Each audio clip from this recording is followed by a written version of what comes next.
Sovereignty பற்றி யோசிக்கும் போது மக்கள் எப்படி யோசிக்கிறாங்க? தேவன் எல்லாவற்றையும் ஏற்கனவே என்ன பண்ணிட்டாரு? தீர்மானம் செய்து விட்டார். இப்ப என்ன கேள்வினா, தேவன் தீர்மானித்தது நடக்குமா அல்லது நான் தீர்மானித்தது நடக்குமா? இப்போ ஒரு படிக்கிற பையன் என்ன நினைக்கிறான்? எல்லாமே கடவுள் தீர்மானிச்சிட்டாருன்னா என்ன, நம்ம பாஸ் ஆகணும்னா பாஸ் ஆக போறோம், அது நம்ம கையிலே இருக்கு. வேலைக்கு போகணுமா வேண்டாமா, வாழ்க்கையில் ஏதாவது முன்னுக்கு வரணுமா, நம்ம கையில் என்னங்க இருக்கு, எல்லாம் அவங்க கையில் இருக்குது அப்படின்னு யோசித்தா எப்படி இருக்கும்? இப்படி ஒரு பலகீனமான சிந்தனையை அல்லது பிற்போக்கான சிந்தனையை சிலர் இந்த சாவர்னிட்டிய மூலமாக அவங்க புரிஞ்சு வச்சுக்கிறாங்க. மனிதனுக்கு கடவுள் கொடுத்திருக்கிற ஒரு அற்புதமான ஒரு சக்தி என்ன அப்படின்னு கேட்டா, the power to choose. இப்ப சிலர் கேட்பாங்க, ஆதாம் இந்த பழத்தை சாப்பிடுவான்னு ஆண்டவருக்கு முதல்ல தெரியுமா தெரியாதா? தெரியும். அப்போ அதை ஏன் தடுத்து நிறுத்தல? நம்ம என்ன நினைக்கிறோம்? சாவர்னிட்டினா இவன் என்ன பண்ணாலும் அவர் தடுத்துடணும், அதான் சாவர்னிட்டி அப்படின்னு நம்ம நினைக்கிறோம். அப்படி கிடையாது. இந்த மனிதனுக்கு தீர்மானிக்கும் உரிமையை தேவன் கொடுத்திருக்கிறார். அதுதான் அவருடைய சாவரின். ரொம்ப சிம்பிளா இந்த சாவர்னிட்டி பத்தி சொல்லணும்னா, மனிதன் எடுக்கும் தீர்மானத்தின் விளைவான ஒரு வாழ்க்கையை அவன் வாழலாம் என்று தேவன் தீர்மானித்திருக்கிறார். இன்னைக்கு இருக்கிற சிச்சுவேஷனை பாக்குறீங்க, என்ன பண்றது? மதவாதிகள் பூரா பாருங்க, எங்கேயாவது உட்கார்ந்துட்டு ஆண்டவரே இருப்பாங்க. அவங்க என்ன நினைக்கிறாங்க? ஆண்டவர் தான் எதையாவது செய்யணும் அப்படின்னு நினைக்கிறாங்க. இன்னும் சில பேர் பாருங்க, ஆண்டவரேன்னுலாம் கிடையாது, இறங்குங்க, பசியா இருக்கிறவங்க சாப்பாடு கொடுங்க, ஆக்சிஜன் கொடுங்க, ஏதாவது ஹெல்ப் பண்ணுங்கன்ட்டு களமிறங்கி ஏதாவது பண்ணிட்டு இருப்பாங்க. நம்ம சிலர் நினைக்கிறேன், எல்லாம் நம்மளால என்னங்க முடியும், எல்லாம் மேல இருக்கோம் பார்த்துக்குவோம், மேல இருக்கோம் பார்த்துக்குவோம்னா கட்லிக்கில் ஒருத்தர் இருக்கானா இல்லையா? மனிதன் ஒன்றை தீர்மானிக்க முடியும் என்று தேவன் தீர்மானித்திருக்கிறார். இந்த பூமியில் இருக்கிற எந்த தீமையா வேணாலும் இருக்கட்டும், நோயா இருக்கட்டும், வறுமையா இருக்கட்டும், தீவிரவாதமா இருக்கட்டும், எதுவா வேணாலும் இருக்கட்டும், இது எப்போ அந்த பூமியை விட்டு போகும்? மனிதன் தேவன் தனக்கு கொடுத்திருக்கிற அதிகாரத்தை விளங்கி கொண்டு அவன் எழுந்து நின்று தேவ குமாரனாக அதை என்னைக்கு ஆக்சஸ் பண்ண ஆரம்பிக்கிறானோ அன்னைக்கு இந்த பூமியில இருந்து அது எல்லாமே போக ஆரம்பிக்கும். நானும் கடவுளும் ஒன்றாய் இணைந்து இந்த சமூகத்தை மாற்றி அமைக்க நாம் அழைக்கப்பட்டிருக்கிறோம். ஒரு ஆள் கடவுளோட இந்த பூமியில கைகோர்த்து நின்னா அந்த ஒரு ஆளால அந்த உலகத்துல வரலாறுகளே எழுதப்படும். மனிதர்கள் ஒரு நாள் தனக்கு கொடுக்கப்பட்டிருக்கும் ஸ்தானத்தை விளங்கிக் கொள்வார்கள். அப்படி அவன் விளங்கிக் கொண்டு அவன் எழுந்து நின்று, நோயே விலகிப்போ, பேயே விலகிப்போ, தீமைகளை விலகிப்போ என்று தன் அதிகாரத்தை அவன் எடுத்து செயல்படுத்த ஆரம்பிப்பான். அன்றைக்கு இந்த பூமி சொர்க்கத்தை போல் மாறும். வாழ்க்கையின் கடவுளின் தீர்மானத்தில், கடவுளுடைய சாவர்னிட்டியில் நீங்க வந்து பாத்தீங்கன்னா ஒண்ணு தெரியணும், எல்லாரும் இயேசுவின் சாயலுக்கு ஒப்பாக மாறுவதுதான் தேவனின் முன் தீர்மானமாக இருக்கு. தேவன் அதை என்ன பண்ணிருக்கிறார்? தீர்மானித்திருக்கிறார். கடவுளோ பிசாசோ இந்த பூமியில் அவர்கள் நினைத்ததை செய்ய முடியாது. கடவுளுக்கோ பிசாசுக்கோ அவர்கள் நினைத்ததை இந்த பூமியில் செய்வதற்கு ஒரு மனிதன் அவசியமாயிருக்கிறான். மனுஷனை அவர் படைத்த விதத்தை நாம் முதலாவது புரிந்து கொள்ள வேண்டியது அவசியம். அவர் எப்படி மனுஷனை படைச்சார் அப்படின்னு சொன்னா, ஒன்றை தீர்மானிக்கக்கூடியவனாக, ஒன்றை தெரிந்தெடுக்கக்கூடியவனாக தேவன் மனிதனை படைத்திருக்கிறார். இதுதான் முதல் முக்கியமான காரியம். வாழ்க்கை என்பது என்ன அப்படின்னு கேட்டா, வாழ்க்கை என்பது உங்களது தீர்மானங்களால் ஆனது. அதுதான் வாழ்க்கை. Life is full of choices. இப்படி சொல்லும்போது இப்போ இந்த சாவர்னிட்டி கொண்டு வந்து அதில் ஃபிக்ஸ் பண்ண பார்க்கும்போது, சாவர்னிட்டி பற்றி யோசிக்கும் போது மக்கள் எப்படி யோசிக்கிறாங்க? தேவன் எல்லாவற்றையும் ஏற்கனவே என்ன பண்ணிட்டாரு? தீர்மானம் செய்து விட்டார். இப்போ என்ன கேள்வினா, தேவன் தீர்மானித்தது நடக்குமா அல்லது நான் தீர்மானித்தது நடக்குமா? அவர் வில் நடக்குமா இல்லை அவர் வில் நடக்குமா? எது நடக்கும்? இதான் கேள்வி பாருங்க. இப்போ இன்னும் சில கேள்விகள் இதோட சேர்த்து நான் கேட்க விரும்புகிறேன். என்ன நடக்கணும் அப்படிங்கிறத கடவுள் ஏற்கனவே முடிவு செய்து விட்டார் என்பது உண்மை என்றால், பின்பு நாம் ஜெபம் பண்ணுவதில் என்ன அர்த்தம் இருக்கிறது? இப்போ நம்ம ப்ரேயர் பண்ணுறோம், நம்ம வாழ்க்கை குறித்தோ அல்லது ஒரு விஷயங்கள் மாற வேண்டும் என்று சொல்லியோ நாம் என்ன பண்ணுறோம்? ஜெபங்களை நாம் செய்கிறோம். இப்போ என்ன கேள்வினா, நம்ம ஜெபம் பண்ணுறதுனால ஏதாவது மாறுமா?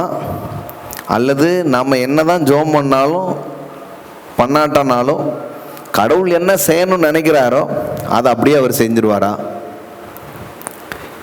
இப்போ இந்த சாவர்னிட்டியை புரிஞ்சுக்கிற சில பேர் எப்படி யோசிக்கிறாங்கன்னா, நீ நினைக்கிறதுலாம் ஒன்றும் நடக்காதுப்பா, அவர் ஏற்கனவே என்ன வச்சிருக்காரோ அதுதான் நடக்கும் அப்படின்னு சொல்கிறாங்க.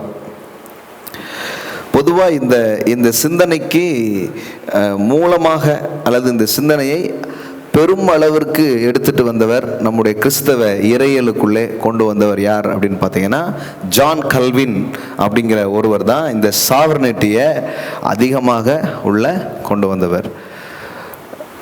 இது ஒரு தியாலஜிக்கல் இதில் நீங்கள் பார்த்தீங்கன்னா பார்க்கலாம். இந்த ஜான் கல்வின் அப்படிங்கிற ஒரு கல்வினிசம் அப்படின்னு சொல்லுவாங்க. இதை நிறைய இசம் இருக்குது.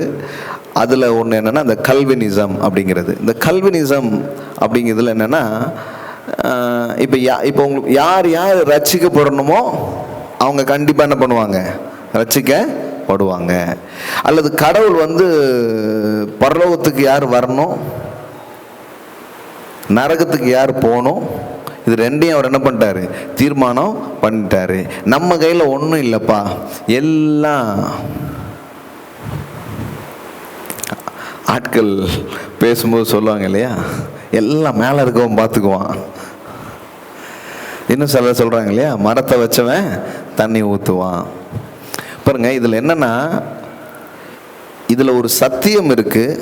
அதே நேரத்தில் இந்த சத்தியத்தை எந்த அளவுக்கு நாம் எடுத்துக்கணும் அப்படிங்கிறதுல ஒரு விஷயம் இருக்குது. அந்த அளவு தாண்டிச்சுன்னா அது வேறு மாதிரி ஆகிடும். பாருங்க, இந்த 2 கெமிக்கல்ஸை கலக்கிறத குறித்து பார்க்கலாம் இல்லையா. இந்த சம அளவில் கலந்தால் அது மருந்தாக இருக்கும். சில கெமிக்கல்ஸ் அளவு தாண்டிடுச்சின்னு சொன்னால் அதுவே ஆளை கொள்ளக்கூடிய விஷயமாக மாறிடும். அது மாதிரி தான் சத்தியங்களும் கூட. எந்த அளவுக்கு அதை நம்ம எடுத்துகிட்டு வரணும் அப்படிங்கிறத நம்ம பார்க்கணும். அதை தாண்டி நம்ம வச்சோன்னு சொன்னால் அது வேறு மாதிரி ஆகிடும். ஸோ அதனால் இந்த சாவர்னிட்டியை பற்றி, அதாவது கடவுளின் முன் குறித்தல் அல்லது கடவுளின் முன் தீர்மானித்தல் அப்படிங்கிறதை குறித்து நாம் கொஞ்சம் கவனிக்கணும். அதை எந்த அளவுக்கு நம்ம எடுத்துக்கணுங்கிறது ரொம்ப அவசியமாக இருக்குது. சிலர் இதை இப்படி எடுத்துகிட்டு போகிறதுனால என்ன ஆகிடுதுன்னா, அவங்க சோம்பேறிகளாக மாறிடுறாங்க. சோம்பேறிகள்னு என்னென்னா, நம்ம பண்ணுறதுக்கு ஒன்றுமே இல்லைங்க. இப்போ ஒரு படிக்கிற பையன் என்ன நினைக்கிறான், எல்லாமே கடவுள் தீர்மானிச்சிட்டாருன்னா என்ன, நம்ம பாஸ் ஆகணும்னா பாஸ் ஆக போகிறோம், அது நம்ம கையிலே இருக்குது, எல்லாம் மேலே இருக்கிறவன் பார்த்துவான். வேலைக்கு போகணுமா வேண்டாமா, வாழ்க்கையில் ஏதாவது முன்னுக்கு வரணுமா, நம்ம கையில் என்னங்க இருக்குது, எல்லாம் அவங்க கையில் இருக்குது அப்படின்னு யோசித்தா எப்படி இருக்கும்? இப்படி ஒரு பலகீனமான சிந்தனையை அல்லது பிற்போக்கான சிந்தனையை சிலர் இந்த சாவர்னிட்டிய மூலமாக அவங்க புரிஞ்சு வச்சுக்கிறாங்க. அவங்க என்ன நினைக்கிறாங்கன்னா, எல்லாமே கடவுளுடைய தீர்மானத்திலையும் கடவுளுடைய கட்டுப்பாட்டிலையும் இருக்குது, இதில் நம்ம செய்கிறதுக்கு ஒன்றுமே இல்லை அப்படின்னு சொல்லிட்டு என்ன பண்ணிடுறாங்க, யோசித்துடுறாங்க. பட் இது கொஞ்சம் ஆபத்தான ஒரு சிந்தனையாக இருக்குது. அதே நேரத்தில் இதை முற்றிலும் மறுக்க முடியாது. எந்த அளவுக்கு இது நிஜம் அப்படிங்கிறத நம்ம பார்க்கணும். தேவையான அளவு இந்த முதல் செஷனில் நான் சொல்கிறேன். அடுத்தடுத்து நம்ம மற்ற காரியங்கள் என்ன பண்ணலாம் பார்க்கலாம். சரிங்களா? முதல்ல பாருங்கள், கடவுள் சர்வ வல்லமை உள்ளவராக, எல்லாத்தையும் தீர்மானிக்கிறவராக, கட்டுப்படுத்துகிறவராக அவர் இருந்தாலும் இந்த பூமியை அல்லது மனிதனை அவர் படைத்த போது தன்னுடைய சாயலாகவும் தனது ரூபத்தின்படியே அவர் படைச்சிருக்கிறார். அவருடைய சாயல், அவருடைய ரூபம்ங்கிறது என்ன? ஒன்றை தீர்மானிக்கக்கூடிய ஒரு சக்தி உள்ளவனாக கடவுள் மனிதனை படைத்தார். அப்போ இந்த மனு வர்க்கத்துக்கு அல்லது மனிதனுக்கு கடவுள் கொடுத்திருக்கிற ஒரு அற்புதமான ஒரு சக்தி அல்லது அற்புதமான ஒரு ஆற்றல் என்ன அப்படின்னு கேட்டா, the power to choose. The greatest ability of human beings or mankind, it's a power to choose. உங்க வாழ்க்கையை நீங்கள் தீர்மானிக்க முடியும் என்கிற அந்த சக்தி தான் உங்களை மனிதன் என்றே சொல்லுகிற ஒரு சக்தியாக அது இருக்கிறது. இதை தேவன் மனிதனுக்கு கொடுத்திருக்கிறார். இப்போ பாருங்களேன், அப்போ சாவர்னிட்டிக்கும் இதுக்கும் எப்படிங்கிறத இப்போ கனெக்ட் பண்ணி நீங்கள் பார்த்தீங்கன்னா உங்களுக்கு தெரிய ஆரம்பிக்கும். நான் வந்து சப்ஜெக்டிவாக பேசாமல் ப்ராக்டிக்கலாக சாவர்னிட்டி எப்படிங்கிறத நான் பேசிகிட்டு இருக்கிறேன். ஏன்னா என்னுடைய ப்ரெசன்டேஷன் அந்த விதத்தில் தான் இருக்கும். நான் வெறும் சப்ஜெக்டாக சொல்லிட்டு போயிட்டேன்னா அது உங்களுக்கு எப்படி பயனாக இருக்கும்னு எனக்கு தெரியாது. அதை எடுத்து எப்படி வாழ்க்கைக்குள்ள அன்றாட காரியத்துக்குள்ள நீங்கள் பயன்படுத்துறது அப்படிங்கிற விதத்தில் நீங்கள் புரிந்து கொள்வது அவசியமாக இருக்கு. பாருங்க, அப்போ இப்போ சிலர் கேட்பாங்க, ஆதாம் இந்த பழத்தை சாப்பிடுவான்னு ஆண்டவருக்கு முதல்ல தெரியுமா தெரியாதா? தெரியும். அப்போ அதை ஏன் தடுத்து நிறுத்தல? இன்னும் சிலர் சொல்லுவாங்க, அந்த மரத்தை எதுக்கு பிரதர் வைக்கணும்? இந்த மரத்தையே வைக்காம இருந்திருக்கலாம். அதுவும் பாருங்க, அந்த மாதிரி ஒரு மரத்தை நம்ம அதனால தான் மோசமே வரப்போகுதுன்னா அந்த மரத்தை எடுத்து எங்கேயாவது ஒழிச்சு வச்சிருவோம். ஆனால் இவர் அந்த மரத்தை படித்து என்ன பண்ணுறாரு? தோட்டத்தின் நடுவிலே வைக்கிறாரு.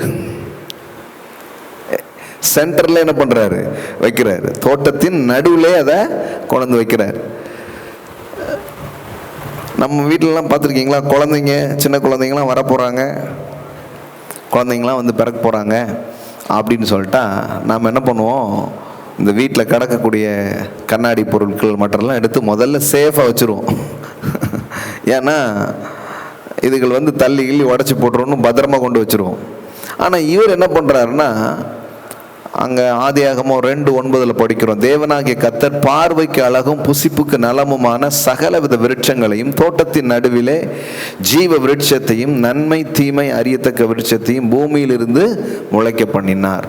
பாருங்க, நடுவில் இருக்குது, the centre, the midst of the garden. தோட்டத்தின் மத்தியில் என்ன பண்ணுறாரு? வைக்கிறார். யோசித்து பாருங்க, ஏன் அப்படி வைக்கணும்? முதல்ல அது ஏன் அப்படிப்பட்ட ஒன்றை ஏன் அவர் உருவாக்கணும்? ஏன் அப்படி வைக்கணும்? அடுத்தது, அப்படிப்பட்ட ஒன்றை அவன் போய் சாப்பிட போகிறான்னா வந்து கடவுள் வந்து தடுத்துருக்கலாம். அல்லது ஒருத்தர் இப்படி சொன்னார், அது பறிக்கிறது கூட ஓகேங்க, வாயில் அப்படி வைக்கும்போது டக்குன்னு வந்து தட்டி விட்டுருந்தா இம்புட்டு பிரச்சனை வந்திருக்காங்கல்ல அப்படிங்கிறாங்க.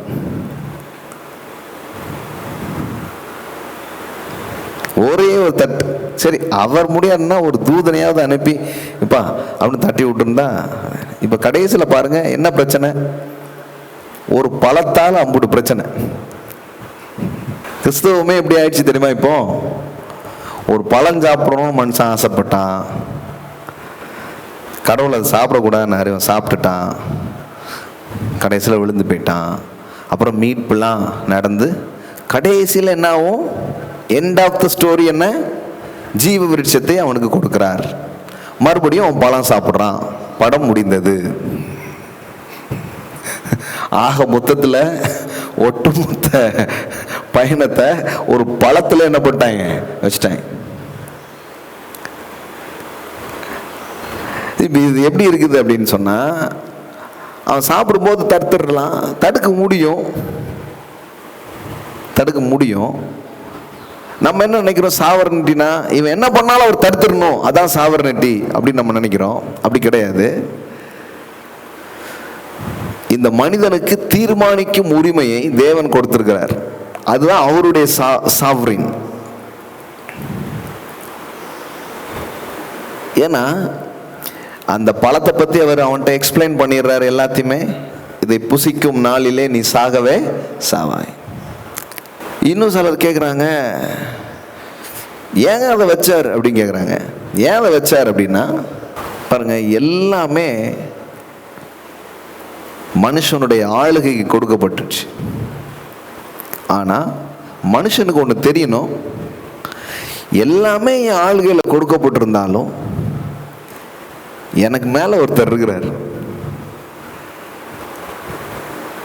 இதெல்லாம் வளங்கள், ஆனால் இதை கொடுத்த ஆதாரம் ஒன்று இருக்கிறது. அந்த ஆதாரமாகிய அவரை நான் கனம் பண்ண வேண்டும், சார்ந்து கொள்ள வேண்டும். அப்படி கனம் பண்ணுவதனாலும் சார்ந்து கொள்வதாலையும் தான் நான் வாழ்கிறேன். இதுக்கு ஒரு அடையாளம் பாருங்க. அந்த அடையாளமாக தான் அந்த விருட்சம் இருக்கு. எது வரைக்கும் மனுஷன் அதை சாப்பிடாம இருக்கிறானோ அது வரைக்கும் அவன் என்ன சொல்றான்னா, அவருடைய ஏகாதிபத்தியத்தை, அவருடைய ஆளுகையை அவன் என்ன பண்றான், வேல்யூ பண்றான். அவன் அதை என்ன பண்றான், மதிக்கிறான். என்னைக்கு அவன் எடுத்து புசிச்சிடுறானோ அன்னைக்கே அவன் என்ன பண்றான், he declare independence.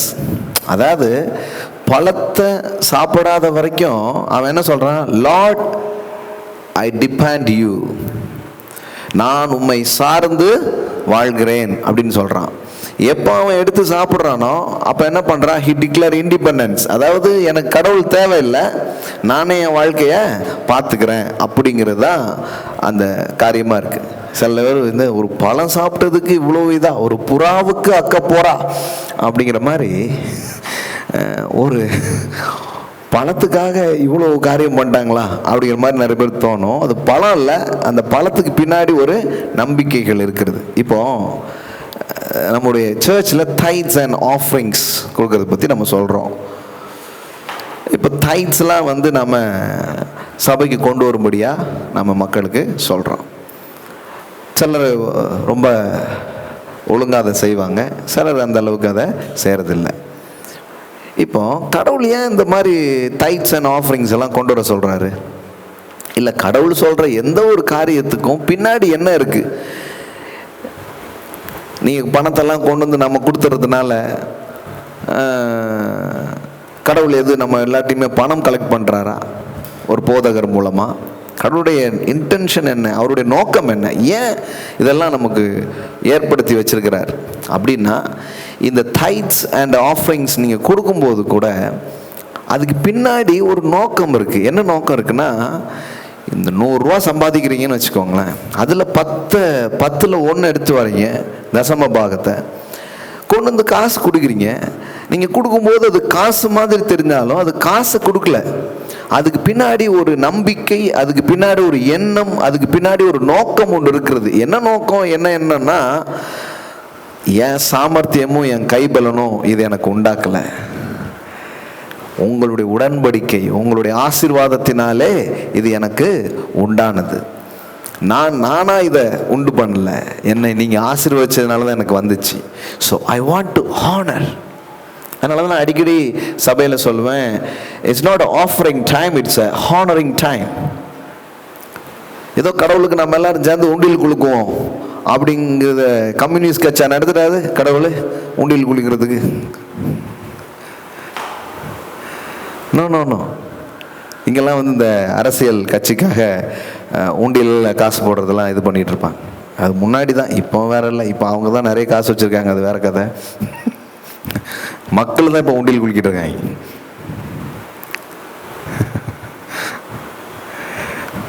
கட்சி தலைவர்கள் உண்டியல் குளிக்கிற நாளெல்லாம் போய் இப்போ மக்கள் தான் உண்டியல் குளிக்கிட்டு இருக்கிறாங்க. அந்த மாதிரி இதாயிடுச்சு. சரி, ஓகே. அந்த மாதிரி கிடையாது. அதுக்கு பின்னாடி ஒரு ஒரு ஒரு நோக்கம் இருக்குது. என்ன நோக்கம் இருக்குதுன்னா, இது என்னால் உண்டாகலை, இந்த பணம் என் கடவுள் கிடையாது, இதை தந்த ஒருத்தர் எனக்கு இருக்கிறார். அதனால தான் you cannot serve two master அப்படிங்கிறார். ஒன்று கடவுள், இன்னொன்று உலக பொருள். உனக்கு ஒரு கடவுள் தான்ப்பா இருக்க முடியுங்கிறார். அப்போ நான் பணத்தை கொண்டு கொடுக்கும்போது நான் என்ன சொல்றேன், பணம் என் கடவுள் அல்ல, கடவுள் தான் எனக்கு கடவுள். So God is my master, money is a servant. நீங்க இருக்கிற இடத்துல சொல்ல முடியுமா அந்த வார்த்தையை? God is my master, money is my servant.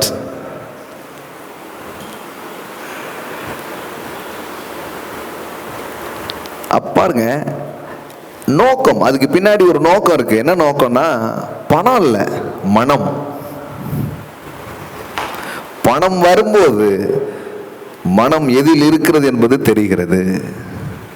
இயேசு சொன்னார், உங்கள் பொக்கிஷம் எங்கேயோ அங்கே உங்கள் இருதயம் இருக்கும். அப்போ ஏதோ பழம் சாப்பிட்டா அப்படிங்கிறது இல்லை,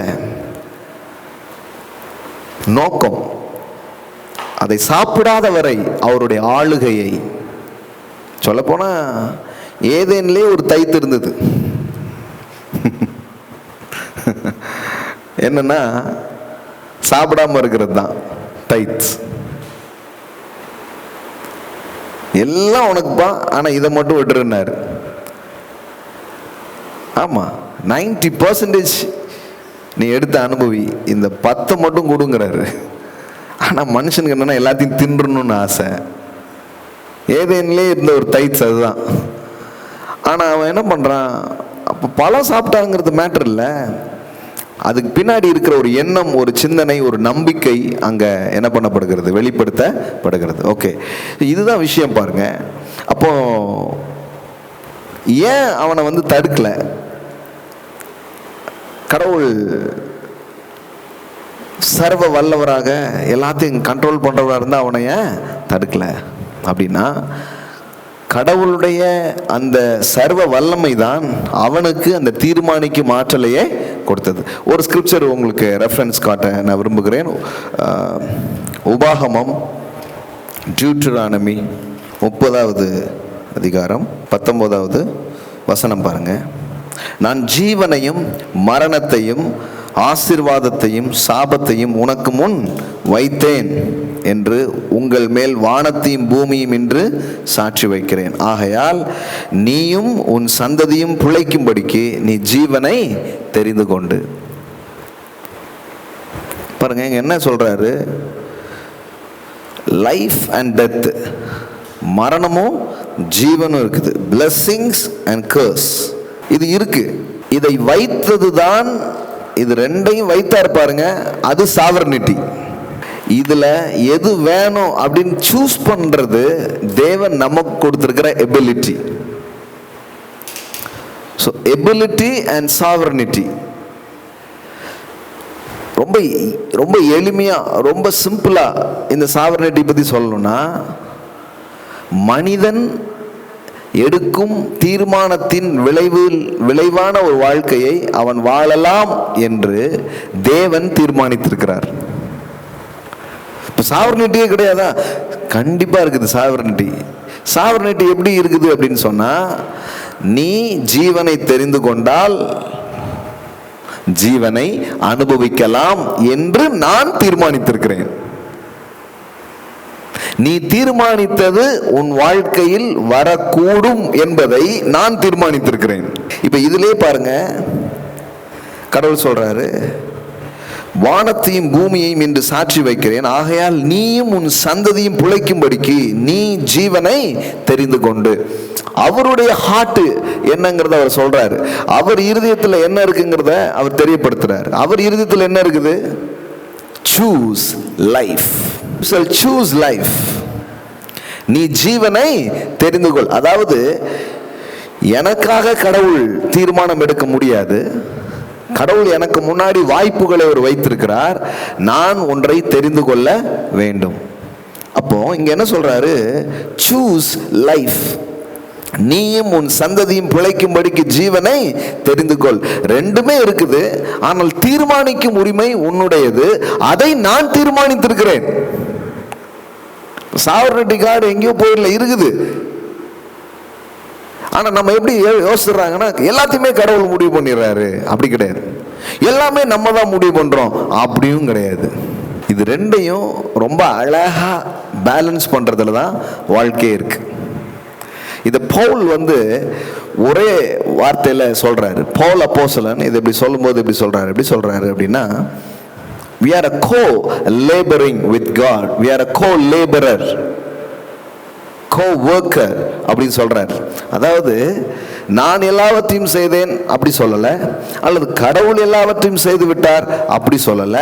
நானும் கடவுளும் ஒன்றாக இணைந்து ஒன்றை செய்கிறோம் அப்படிங்கிறார். தேவன் தேவனா இருக்கிறதுனால தேவனே எல்லாத்தையும் செஞ்சிடறார் அப்படி கிடையாது. இல்ல, நம் கையே நமக்கு உதவி. இந்த உலகத்தில் பார்த்தீங்கன்னா ரெண்டு வகையான கூட்டம் இருக்கு. ஒன்று சமூகவியலாளர்கள், இன்னொன்று இறையியலாளர்கள். இந்த இந்த இந்த சமூகவியலாளர்கள் என்ன எப்பவுமே என்ன யோசிப்பாங்க, மனிதன் மனிதன், கடவுள்லாம் விட்டுருங்க, மனுஷனை பாருங்க மனுஷனை பாருங்க மனுஷனை பாருங்க அப்படின்னு. இந்த இறையியல் சிந்தனை எப்படி போயிடுச்சு, கடவுள் தாங்க முக்கியம் கடவுள் தாங்க முக்கியம்னு அப்படி போயிடுச்சு. ஆனால் இது ரெண்டுமே ஒன்றா கரெக்டாக எசைஞ்சு வரணும் பாருங்க. அந்த மாதிரி தான் பேசுகிறார். ஒருத்தன் ஒரு லேவியன் ஒரு ஆசாரியன் போகிறான், அங்கே ஒரு குற்றுயிரும் கொலையுருமா ஒரு கள்ளன் கையில் ஒரு கள்ளனால் பாதிக்கப்பட்ட ஒருவன் விழுந்து கிடக்கிறான். ரெண்டு பேருமே காப்பாற்றாம போயிட்டாங்க. அந்த வழியில் வந்த சமாரியன் ஒருவன் காப்பாற்றுகிறான். ஏசு என்ன சொல்ல வர்றாருன்னா, இங்க பார்ப்பா, ஆலயத்துக்கு போறது ரொம்ப முக்கியம், ஆண்டோட தேடுறது ரொம்ப முக்கியம். ஆனா மனுஷனை தூக்கி விடுறதும் ரொம்ப முக்கியமா இருக்கு. நீ ஆண்டவர் ஆலயம்னே உட்கார்ந்துட்டு இருக்காத, நீ ரெண்டு விஷயம் தானே. ஒன்று கடவுளை நேசி, இன்னொன்று மனுஷனை நேசி. இது ரெண்டுமே கரெக்டாக கொண்டு வரணும். எனக்கு இன்னைக்கு தெரிஞ்சு நான் பார்க்குற குழப்பங்கள்னா, எந்த ஒரு விஷயம் எடுத்தாலும் அதை இன்னொரு ஓரத்துக்கு கொண்டு போயிடுவாங்க. கரெக்டாக அந்த ஸ்க்ரோல்லாம் இருக்கும் பார்த்தீங்களா, பழைய நாட்களில் எழுதி இப்படி சுருட்டி வச்சுருப்பாங்க. நீங்கள் கரெக்டாக இப்படி விரித்து பிடிக்கணும், அப்போ தான் ஃபுல்லாக பார்க்க முடியும். ஒரு சைடு மூடிட்டு இருந்தீங்கன்னா பாதி தான் தெரியும், இந்த சைடு மூடினீங்கன்னா இங்கே பாதி தான் தெரியும். கரெக்டாக இழுத்து பிடிக்கணும், அப்போ தான் ஃபுல்லாக தெரியும். அது மாதிரி தான் சத்தியத்தையும் மிக சரியான விதத்தில் நாம் பிடிக்கணும். பிடிக்கலன்னா ஏதாவது ஒரு ஓரத்துக்கு போயிடும் பாருங்க. It's not mixture, it is balance. Mixture வேற, பேலன்ஸ் பண்ணுறதுங்கிறது வேற. ரெண்டையும் போட்டு குழப்பிக்கிறதுங்கிறது வேற, எதை எந்த இடத்துல வைக்கணும்னு சரியாக வைக்கிறதுங்கிறது வேற. வேதத்தில் இருக்கிற எல்லா வசனங்களையும் இந்த சாவர்னிட்டியை நீங்கள் புரிந்து கொள்வதன் மூலமும், மனுஷனுக்கு கடவுள் கொடுத்துருக்கிற எபிலிட்டியை புரிந்து கொள்வதன் மூலமும் அழகா எல்லா காரியத்தையும் நீங்கள் புரிந்து கொள்ள முடியும். ஏன்னா இது ரெண்டுமே சேர்ந்து தான் போகுது. என்ன சொல்றாரு, கோ ஒர்க்கர் கோ லேபரர். நாங்கள் 1 Corinthians chapter 3 verse 9 நம்ம இதை படிக்கிறோம். 1 கொரிந்தியர் 3வது அதிகாரம் 9வது வசனம். நாங்கள் தேவனுக்கு உடன் வேலையாட்களாய் இருக்கிறோம், நீங்கள் தேவனுடைய பண்ணையும் தேவனுடைய மாளிகையுமாய் இருக்கிறீர்கள். எப்படி வருது? For we are God's fellow workers, His servants working together. It's not God working, it's not I am working. ஏதோ கடவுள் ஒன்றை செய்கிறார் அப்படி இல்லை, இல்லை நான் ஒன்றை செய்கிறேன் அப்படி இல்லை. என்ன அருமையான ஒரு பதம் பயன்படுத்தப்பட்டிருக்கு பாருங்க, working together. working together. இன்னைக்கு இருக்கிற பேண்டமிக்கை பார்க்குறீங்க, இன்னைக்கு இருக்கிற சிச்சுவேஷனை பார்க்குறீங்க, என்ன பண்ணுறது? கடவுளே, நிறைய பாருங்க இந்த மதவாதிகள் பூரா பாருங்க, எங்கேயாவது உட்கார்ந்துட்டு ஆண்டவரே ஆண்டவரே ஆண்டவரேன்ட்டு இருப்பாங்க. அவங்க என்ன நினைக்கிறாங்க, ஆண்டவர் தான் எதையாவது செய்யணும் அப்படின்னு நினைக்கிறாங்க. இன்னொரு கும்பல் இருக்கு, நான் தான் சொன்னேன், ஒன்று தியாலஜியன், இன்னொன்று சோசியலிஸ்ட். இது ரெண்டுமே பிரிஞ்சிருக்கு. இன்னும் சில பேர் பாருங்க, ஆண்டவரேன்ட்டுலாம் கிடையாது, இறங்குங்க, பசியா இருக்கிறவங்க சாப்பாடு கொடுங்க, ஆக்சிஜன் கொடுங்க, ஏதாவது ஹெல்ப் பண்ணுங்கன்ட்டு களம் இறங்கி ஏதாவது பண்ணிட்டு இருப்பாங்க. இப்போ ரெண்டு கும்பல் இருக்கிறாங்க. இது ரெண்டையுமே அழகா பேலன்ஸ் பண்ணும் பாருங்க. நானும் கடவுளும் ஒன்றாய் இணைந்து இந்த சமூகத்தை மாற்றி அமைக்க நாம் அழைக்கப்பட்டிருக்கிறோம். working together, ஒன்றாக இணைந்ததன் மூலம் இந்த சமூகத்தை மாற்றி அமைக்க முடியும். இதுல தான் எல்லாமே அடங்கியிருக்கு. நீங்க ஜெபம் ஏன் பண்ணணும்? நீங்க ஏன் ஜெபம் பண்ணணும்? பல பழைய ஏற்பாட்டில் பாருங்க, ஒரு அற்புதமான வசனம் இருக்குது. மந்தை பெருகிறது போல் நான் இந்த ஜனங்களை பெருக பண்ணுவேன். நான் அவங்களை என்ன பண்ணுவேன்? பெருக பண்ணுவேன். நான் அவங்களை என்ன பண்ணுவேன்? வர்த்திக்க பண்ணுவேன். மந்தை பெருகிறது போல் நான் என்ன பண்ணுவேன்? ஜனங்களை பெருக பண்ணுவேன். எசேக்கியேல் 36:37 இருக்கு. எசேக்கியேல் 36:37 கர்த்தராகிய ஆண்டவர் சொல்லுகிறது என்னவென்றால், இஸ்ரவேல் வம்சத்தாருக்காக நான் இதை அனுக்கிரகம் பண்ணும்படி அவர்கள் என்னிடத்தில் விண்ணப்பம் பண்ண வேண்டும். மந்தை பெருகிறது போல் அவர்களில் மனிதரை பெருக பண்ணுவேன். Yes, ask me to for them and I will increase their people like a flock. சொல்றாரு, கேட்க சொல்றாரு. நீ கேட்பதின் பேரில் நான் அதை செய்ய முடியும் அப்படிங்கிறார். வச்சிருக்கிறாரு, ஆனா நீங்க கேட்கணும். கடவுளுடைய சாவரின் என்னன்னா உங்களை பெருக வைக்கணுங்கிறது. ஆனா அவர் பெருக வைக்கணும்னு நினைக்கிறதுனாலேயே நாம் பெருகிற மாட்டோம். இன்னும் உங்களுக்கு புரியுற மாதிரி சொல்றேன். நாம எல்லாரும் நல்லா இருக்கிறது தான் கடவுளுடைய சித்தம், இல்லை எந்த மாற்று கருத்தும் கிடையாது. சரி, அப்படி நாம எல்லாரும் நல்லா இருக்கிறது தான் கடவுளுடைய சித்தம்னா அப்புறம் ஏன் எல்லாரும் நல்லா இல்லை? இன்னும் சொல்லணும்னா, கடவுள் என்ன நினைக்கிறாரோ அதுதான் இந்த பூமியில நடக்குது. அப்படின்னா இந்த பூமி ஏன் இப்படி இருக்கு? ஓஹோ, இப்படிலாம் நடக்கணும்னு தான் அவர் நினைச்சிட்டு இருக்கிறாரா? இல்லை நம்ம கிறிஸ்டியானிட்டியில் சில ரிலீஜியஸ் கும்பல் இருக்கிறாங்க. அவங்க என்ன சொல்றாங்கன்னா, அந்த கொரோனாலாம் கடவுள் தான் அனுப்பிச்சிருக்கிறாரு, இன்னும் நிறைய பேக்கெட் போட்டு என்னெல்லாமோ வச்சிருக்கிறாரு பரலோகத்தில், இன்னும் ஏகப்பட்ட இதெல்லாம் இருக்குது. அவர் அப்பப்போ ஏதாவது ஒன்று அனுப்பிட்டே இருப்பார். இந்த மனுஷன்லாம் அவர் கையில் இருக்கிற பொம்மைகள் மாதிரி சும்மா எதையாவது அனுப்பி அவர் விளையாண்டுட்டே இருப்பார். என்னமோ சொல்கிறாங்க. இதெல்லாம் அவர் அனுப்பி மக்களை கொடுமைப்படுத்தி எதையோ ஒன்று பண்ணிட்டு இருக்கிறாரு அப்படிங்கிற மாதிரி ஒரு சிந்தனையை விதைச்சிட்டு இருக்கிறாங்க. கடவுள் என்ன நினைக்கிறாரோ அது இந்த பூமியில் நடக்கவில்லை. எப்படி சொல்றீங்க? நான் சொல்றாரு பாருங்க, மத்தேயு சுவிசேஷத்தில் பாருங்க, அந்த லார்ட்ஸ் பிரேயர் அங்க வருது. கர்த்தருடைய ஜெபத்தை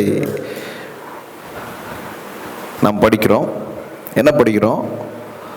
கர்த்தருடைய ஜெபத்தை படிக்கிறோம். அங்க இப்படி வாசிக்கிறோம், பரலோகத்தில் உம்முடைய சித்தம் செய்யப்படுவது போல பூமியிலையும் செய்யப்படுவதாக.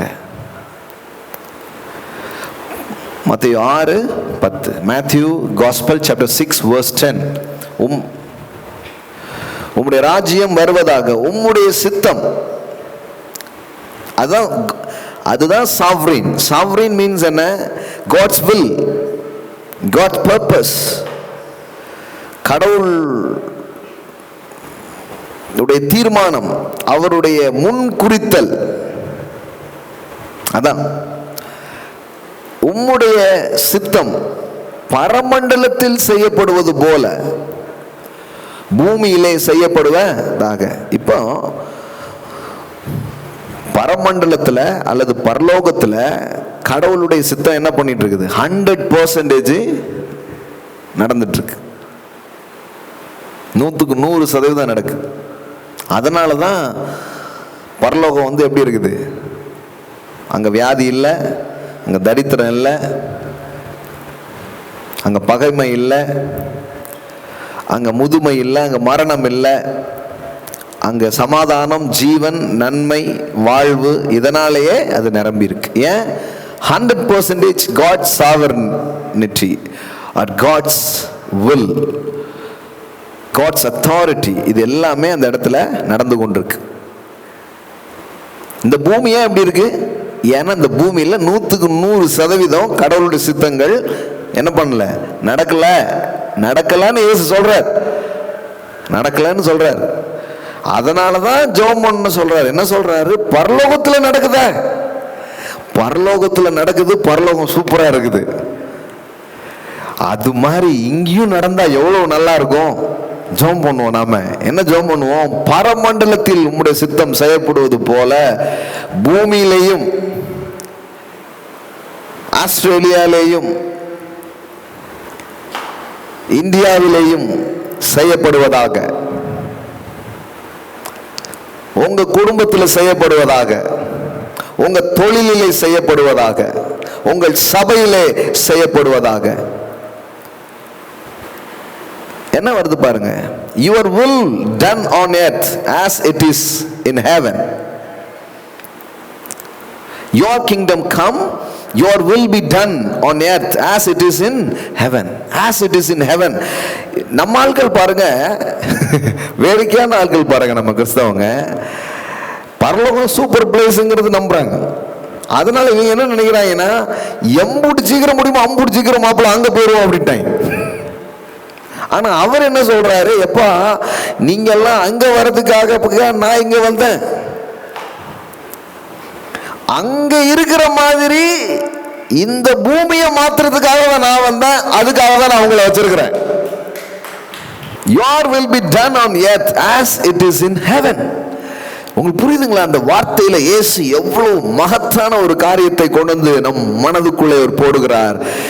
எப்பா கடவுளுடைய சித்தம் இந்த பூமியில நடக்கிறது தான் விருப்பம். முதல்ல நடக்கல, அதனாலதான் இந்த உலகம் வேற மாதிரி இருக்குது. சில சொல்றாங்களே ஆண்டவன் என்ன நினைக்கிறானோ அதுதான் நடக்குது. நான் சொல்றேன் நடக்கல. நம்ம ஆட்கள் பாருங்க, வாழ்க்கையில என்ன நடந்தாலும் அது ஆண்டவர் சித்தம் அப்படின்றாங்க. தடிக்கு விழுந்தா சித்தம், குப்புற விழுந்தா ஒரு சித்தம், மல்லாக்க விழுந்தா ஒரு சித்தம்னு போயிட்டே இருக்கிறாங்க. நான் அதுக்கு அப்புறமா வர்றேன். முதல்ல ஒன்று தெரிஞ்சுக்கோங்க, தேவனுடைய சித்தம் என்னங்கிறது வெளிப்படுத்தப்பட்டிருக்கிறது. அது என்ன? Life. Choose life. Life is a God's will. Life is God's perfect will. Choose life. இந்த பூமியில பரலோகத்துல நடக்கிறது போல இந்த பூமியில நடக்கணுங்கிறார். Heaven on earth. புரியுதுங்களா? எந்த மாதிரி ஒரு தாட்ஸை அல்லது ஒரு காரியத்தை நம்முடைய மனதில் கொண்டு வந்து இயேசு விதைக்கிறாருன்னா, எங்கப்பா நீ இயேசுவை விசுவாசிச்சா நீ செத்தா பரலோகம் வர முடியும், அல்லது பரலோகம் போன்ற ஒரு அழகான இடத்துக்கு நீ வந்துடுவ அப்படிங்கிறது மட்டும் வாக்கு இல்லைங்க. அதை விட மேலான ஒரு வாக்கு இருக்கு. அது என்ன?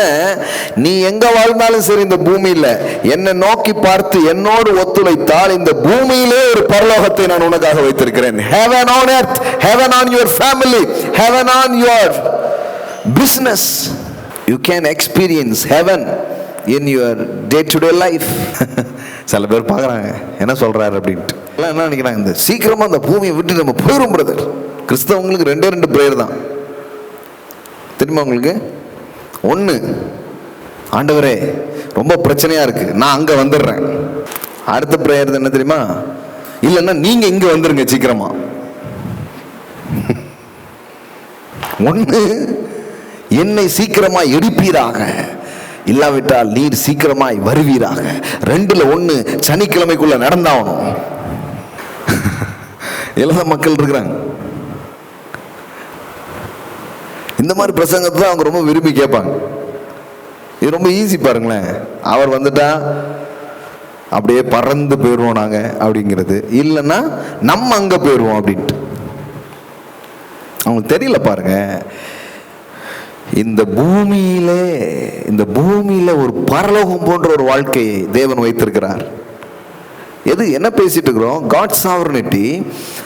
காட் சாவர்னிட்டிங்கிறது என்ன? தேவன் ஒன்றை முன் தீர்மானித்திருக்கிறார் அல்லது தேவன் ஆளுகை செய்கிறார். அப்படிங்கிறது எப்படி நடக்குது அப்படின்னா, பரலோகத்தில் அவருடைய ஆளுகை 100% பூரணமா இருக்கு. ஆனா இந்த பூமியில அவர் ஆளுகை வெளிப்பட வேண்டும் என்றால் உங்களுடைய பிரேயர், உங்களுடைய ஒத்துழைப்பு அவருக்கு அவசியமா இருக்கிறது. Without your permission, without your prayer, without your cooperation, ஆண்டவரால ஒண்ணுமே பண்ண முடியாது. He will but he cannot. He will but he cannot. அவரால முடியும், ஆனா அவர் செய்ய மாட்டார். என்ன ஒரு அருமையான ஒரு ஆண்டவர் பாருங்க. சங்கீதம் 115:16 பாருங்க. வானங்கள் கர்த்தருடையவைகள், பூமியையோ மனுபுத்திரருக்கு கொடுத்தார். Psalm 115 and verse 16. வானங்கள் கர்த்தருடையவைகள், பூமியை மனுபுத்திரருக்கு கொடுத்தார். The heavens are the heavens of the Lord, but the earth he has given to the children of man. வானங்கள் கர்த்தருடையது, பூமியையோ மனுபுத்திரருக்கு கொடுத்தார். பாருங்க, இந்த பூமி யாருக்குரியது? உங்களுக்குரியது. இது நம்ம பூமி. நிறைய கிறிஸ்தவங்களுக்கு அந்த எண்ணமே எடுத்து போட்டாங்க. அதனால தான் பூமியில் ஒன்றும் இல்லை பிரதர் பண்ணுங்கிற எண்ணத்திலே வாழ்ற தரித்திர கிறிஸ்தவர்களாக வாழ்ந்துட்டு. கடவுளுடைய ஐடியாவே இது, இந்த பூமி உங்களுடையதுன்னு வேதவசனம் சொல்லுது. ஏன்னா அழகா போட்டிருக்கு பாருங்க, வானங்கள் கர்த்தருடையது, பூமியையோ மனுபுத்திரருக்கு கொடுத்தார். உங்களுக்காக கொடுக்கப்பட்டிருக்கு இந்த பூமி. இது உங்களுடைய பூமி. இது சாத்தான் பூமி கிடையாது. சாத்தானுக்கு சொந்தமா எதுவுமே கிடையாது. உனக்கு வீடு வாசல் கூட கிடையாது. அதனாலதான் இது வரைக்கும் அவனுக்கு யாருமே பொண்ணு கொடுக்கல, கல்யாணமும் ஆகல. அவன் ஏதாவது இந்த சைடு கேப்ல சைக்கிள் ஓட்டுவாமாங்கல்ல, அந்த மாதிரி ஏதாவது வாய்ப்பு கிடைச்சா எங்கேயாவது உட்காந்துட்டு போயிடலாமா அப்படி சுத்தி திரிஞ்சுக்கிட்டே இருப்பான். பூமி முழுவதும் சுத்தி வரான். வாடகை கூட வீடு கிடைக்க மாட்டேங்க அவனுக்கு. நம்ம தான் அவனை கூப்பிட்டு ஓனரா உட்கார வச்சுக்கிட்டு இருக்கோம். அவன் பாக்குறான், ஆஹா நம்ம ஓனரா இவன் நம்புறான்னு அவன் உட்காந்துட்டு இருக்கான். ஆனா உங்களுக்கு சத்தியத்தின் வெளிப்பாடு உங்களுக்கு வரும்னா நீங்க சொல்லுவீங்க, இந்த பூமி என்னுடையது, கெட் அவுட் மை பிளேஸ். இந்த அத்தாரிட்டியை தேவ மனுஷன் கொடுத்திருக்கிறார். இந்த பூமியில் இருக்கிற எந்த தீமையா வேணாலும் இருக்கட்டும், நோயா இருக்கட்டும், வறுமையா இருக்கட்டும், தீவிரவாதமா இருக்கட்டும், எதுவா வேணாலும் இருக்கட்டும், இது எப்போ அந்த பூமியை விட்டு போகும்? மனிதன் தேவன் தனக்கு கொடுத்திருக்கிற அதிகாரத்தை விளங்கி கொண்டு அவன் எழுந்து நின்று தேவ குமாரனாக அதை என்னைக்கு ஆக்சஸ் பண்ண ஆரம்பிக்கிறானோ அன்னைக்கு இந்த பூமியில இருந்து அது எல்லாமே போக ஆரம்பிக்கும். மத்தேயு சுவிசேஷத்துல இயேசு இதை சொல்லித்தரார் பாருங்க தன்னுடைய சீசர்களுக்கு. மேத்யூ காஸ்பல் chapter 16 verse 19, பரலோக ராஜ்யத்தின் திறவுகோல்களை நான் உங்களுக்கு தருவேன். That means I will give you the keys, the bunch of keys, authority of the kingdom of heaven. நான் உனக்கு சாவியை உன் கையில தரேன். அதிகாரத்தை, சாவின்னா என்னது தெரியுமா? அதிகாரம். தமிழ் ஆட்களுக்கு இதுக்கு ரொம்ப நல்லாவே புரியும். ஒரு மருமகா வீட்டுக்கு வந்தவொடனே என்ன நடக்கும்?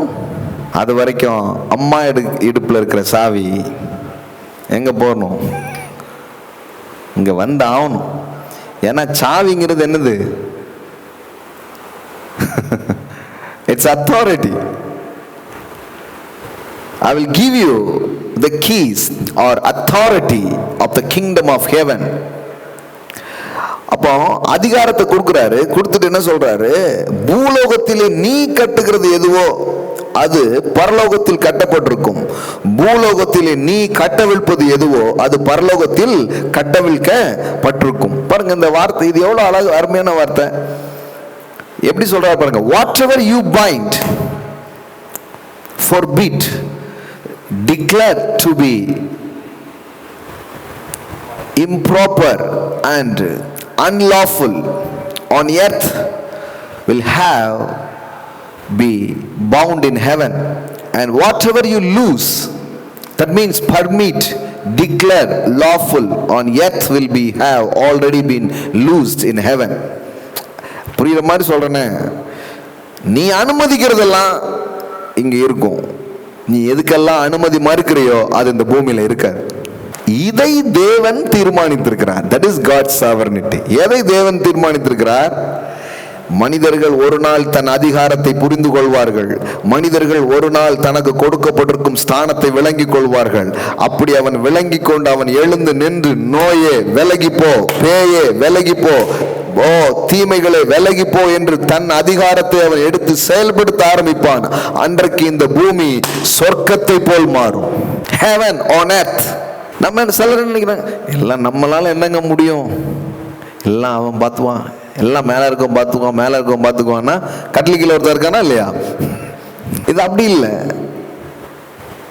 கடவுள் எல்லாத்தையும் பார்த்துக்குவார் அப்படிங்கிறதும் இல்லை, இல்லை நீங்க எல்லாத்தையும் பார்த்துக்கோங்க அப்படிங்கிறதும் இல்லை. கோ labouring, working with God together. நீங்களும் தேவனும் இணைஞ்சு நின்னீங்கன்னா போதும். ஒரு ஆளுங்க, ஒரு ஆள் கடவுளோட இந்த பூமியில கை கோர்த்து நின்னான்னா அந்த ஒரு ஆளால அந்த உலகத்துல வரலாறுகளே எழுதப்படும். அதனாலதான் ஒருவனை தேடினேன் அப்படிங்கிறார். ஒருவனை தேடினேன் அப்படின்னு கேட்காரு. ஏன்னா கடவுளை எல்லாத்தையும் பண்ணிட வேண்டியதானே? பண்ண முடியும், பண்ண மாட்டார். உங்களுக்கு சொன்ன நானே, he will but he cannot. அவரால் முடியும், ஆனால் அவர் செய்ய மாட்டார். ஏன்னா உங்களை எனக்கையும் மதிக்கிறார், உங்களுக்கு எனக்கும் மரியாதை கொடுத்துருக்கிறார். ஜெபங்கிறது என்ன? கடவுள் நமக்கு கொடுத்துருக்கிற மரியாதை. நீ சொல், நீ கேளு, மந்தை பெருகிறது போல பெருகட்டும், நீ கேளு, நான் எல்லாத்தையும் பெருக பண்ணுவேன் அப்படிங்கிறார். உன் வாழ்க்கையில் ஐஸ்வர்யம் வரணுமா? பெருக விதைக்கிறவன் பெருக அறுப்பான். நீ தீர்மானம் பண்ணு, நான் எல்லாத்தையும் பெருக பண்றேன் அப்படிங்கிறார். இது ரொம்ப முக்கியம் பாருங்க. இந்த சாவர்னிட்டிய இன்னொரு எக்ஸ்ட்ரீம்ல மக்கள் புரிஞ்சு வச்சிருக்காங்க. எப்படி புரிஞ்சு வச்சிருக்காங்க? என்ன நடக்கணும் இருக்குதோ அது நடக்குங்க. whatever it will be, it will be. என்ன நடக்கணும் இருக்குதோ அது நடக்கும், அப்படி யோசிக்கிறாங்க. அதை நம்ம மாற்றவே முடியாது. இதுதான் வெளியில் இருக்கிறவங்க என்ன சொல்றாங்க? தலை எழுத்து விதி அப்படிங்கிறாங்க. சில நேரம் இந்த சாவர்னிட்டியை அப்படி தூக்கிட்டு போயிட்டாங்க. விதி மாதிரி, தலை எழுத்து மாதிரி அப்படி தூக்கிட்டு போயிட்டாங்க. அதுல கூட சிலர் நல்லா சொல்றாங்க, விதியை மதியால் வெல்லலாம் அப்படிங்கிறாங்க. அப்படி கிடையாது பாருங்க. நீங்க இந்த பூமியில எவ்வளவு நாள் வாழ போறீங்க? இப்ப சாவர்னிட்டி எப்படி நீங்க எப்படி புரிஞ்சு வச்சிருக்கீங்களோ அதன் அடிப்படையில் பதில் சொல்ல முடியும். இல்லைங்க, அவர் என்ன எழுதியிருக்கிறாரோ அவ்வளோ நாள் நான் வாழ்வேன். 10 வயசுன்னு இருந்தால் 10 வயசு இருப்பேன், 100 வயசுன்னு இருந்தால் 100 வயசு வரைக்கும் இருப்பேன், 50 வயசுன்னு இருந்தால் 50 வயசு வரைக்கும் இருப்பேன். அவர் என்ன எழுதியிருக்கிறாரோ அப்படிதான். அப்படி நீங்கள் நினைக்கிறீங்களா? அப்படி அவர் எழுதிட்டாருன்னு வச்சுக்கோங்களேன், எல்லாருக்கும் அந்த எழுதுகிற மாதிரி தான் எல்லாமே நடக்குதுன்னா நீங்கள் யாருமே மனுஷங்க கிடையாது, நீங்கள் வந்து ரோபோட் மாதிரி. இந்த உலகத்தில் நடக்கிற எல்லா கெட்டதுக்கு பின்னாடியும் யார் தான் இருக்கிறா? கடவுள் தான் இருக்கிறாருன்னு அர்த்தமாயிடும். ஏன்னா மக்கள் என்ன நினைக்கிறாங்கன்னா, இந்த சாவர்னிட்டி எப்படி புரிஞ்சுக்கிறாங்கன்னா, நீங்கள் கரெக்டாக அதாவது எது கரெக்டான சாவர்னிட்டின்னு உங்களுக்கு தெரியாட்டா கூட பரவாயில்ல, ஆனால் எது கிடையாதுன்னு தெரிஞ்சிட்டாலே பெரிய விடுதலை பாருங்க.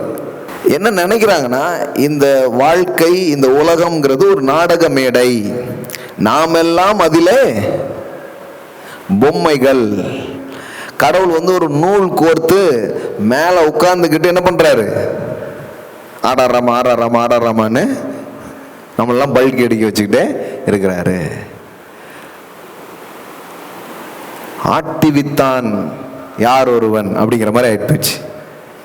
பொம்மலாட்டம் நடக்குது, ரொம்ப புதுமையாக இருக்குது. அப்படிதான் நினைக்கிறாங்க நிறைய பேர். ஒருத்தன் கத்தியை கொண்டு போய் சாதகன்னு ஒருத்தனை குத்திடுறான்.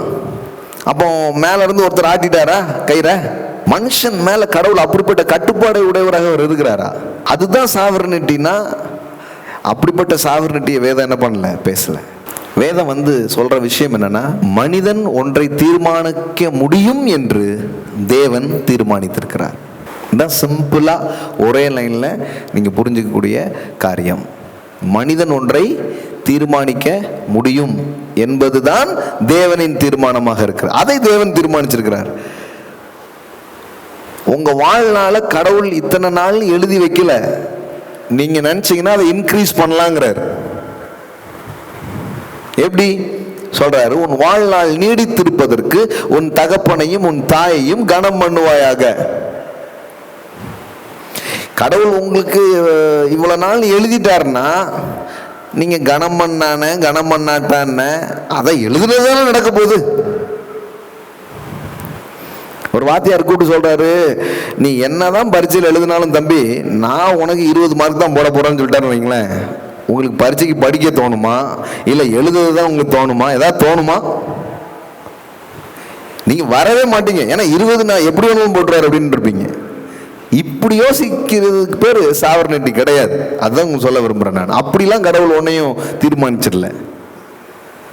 அப்ப கடவுள் எதையும் தீர்மானிக்கலையா? தீர்மானிச்சிருக்கிறார்.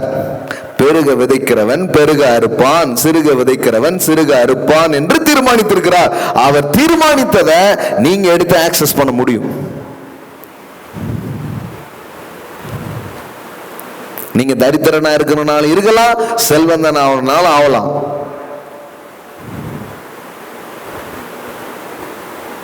நீங்க ஜீவனை தெரிந்து கொள்ளலாம், மரணத்தை தெரிந்து கொள்ளலாம். நீங்க ஆசீர்வாதத்தை தெரிந்து கொள்ளலாம், சாபத்தை தெரிந்து கொள்ளலாம். ரெண்டையும் நான் முன்னாடி வச்சுட்டேன். எது வேணுமோ அதை தெரிந்து கொள். Choose life.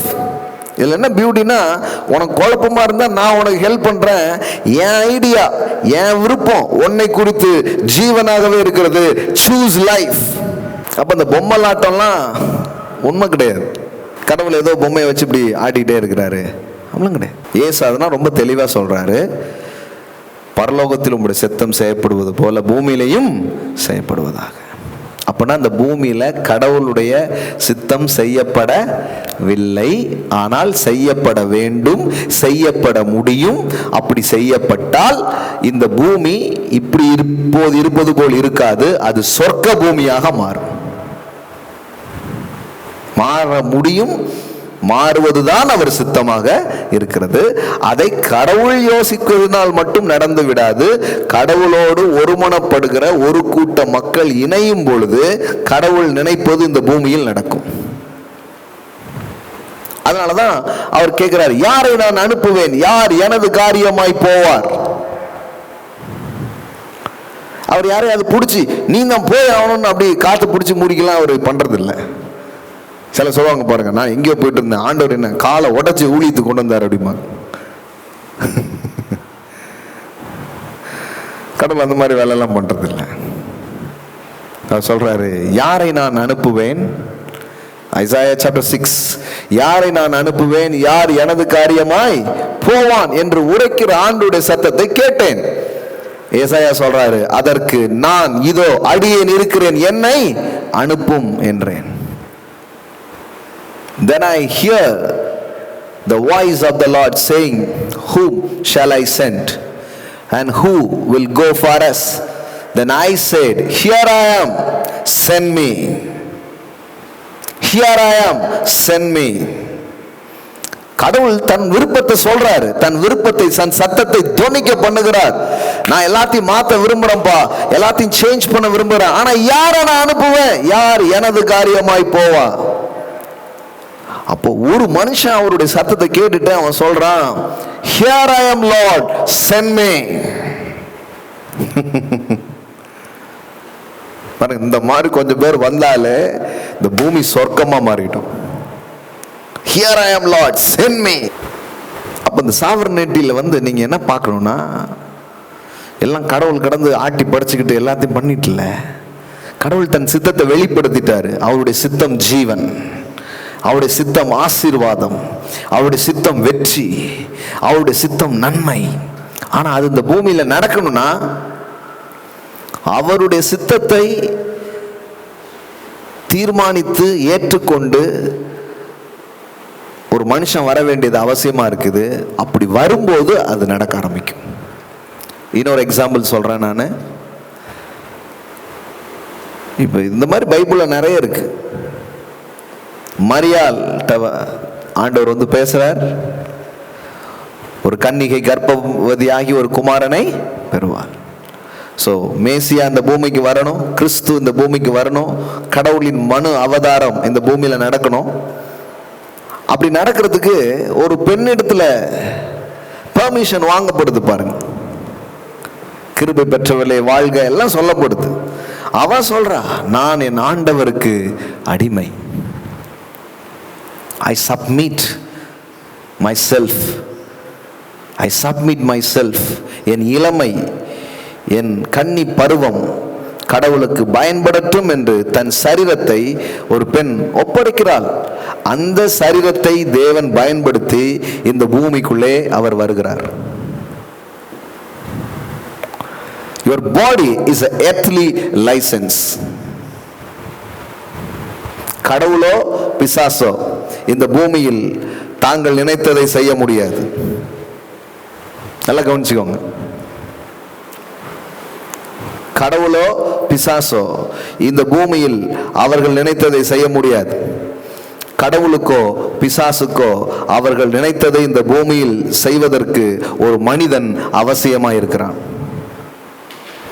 The principality works through personality. அதனாலதான் you matter to God. நீங்க ரொம்ப முக்கியமான ஆளா இருக்கிறீங்க. நீங்க இதை பார்த்துட்டு இருக்கிறீங்க. You are the very very important person. I tell you my friend, you are very very important person. நீங்க கடவுளோட ஒத்துழைப்பீங்கன்னா இந்த பூமியில உங்க வாழ்க்கையில எந்த பெரிய மாற்றத்தை வேணாலும் கொண்டு வர முடியும்.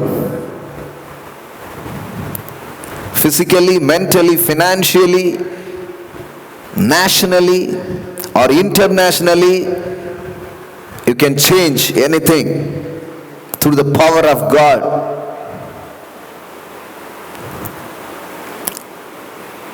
God's power is flow through you,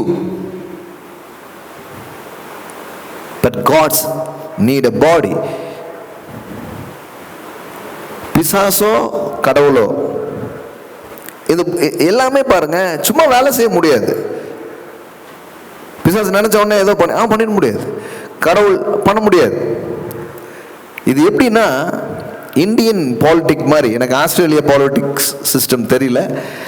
Indian politics எப்படின்னா இது வந்து மக்களாட்சி. அது நடக்குதான்லாம் என்கிட்ட கேட்கக்கூடாது. சிஸ்டம் எப்படின்னா மக்களாட்சி. அவர்கள் யாருக்கு ஓட்டு அளிக்கிறார்களோ அவர்கள் தான் ஆட்சிக்கு வர முடியும். அதுபோல தான் உங்க வாழ்க்கையில கூட தேவனுக்கோ பிசாசுக்கோ நீங்க ஓட்டு அளிக்க முடியும்.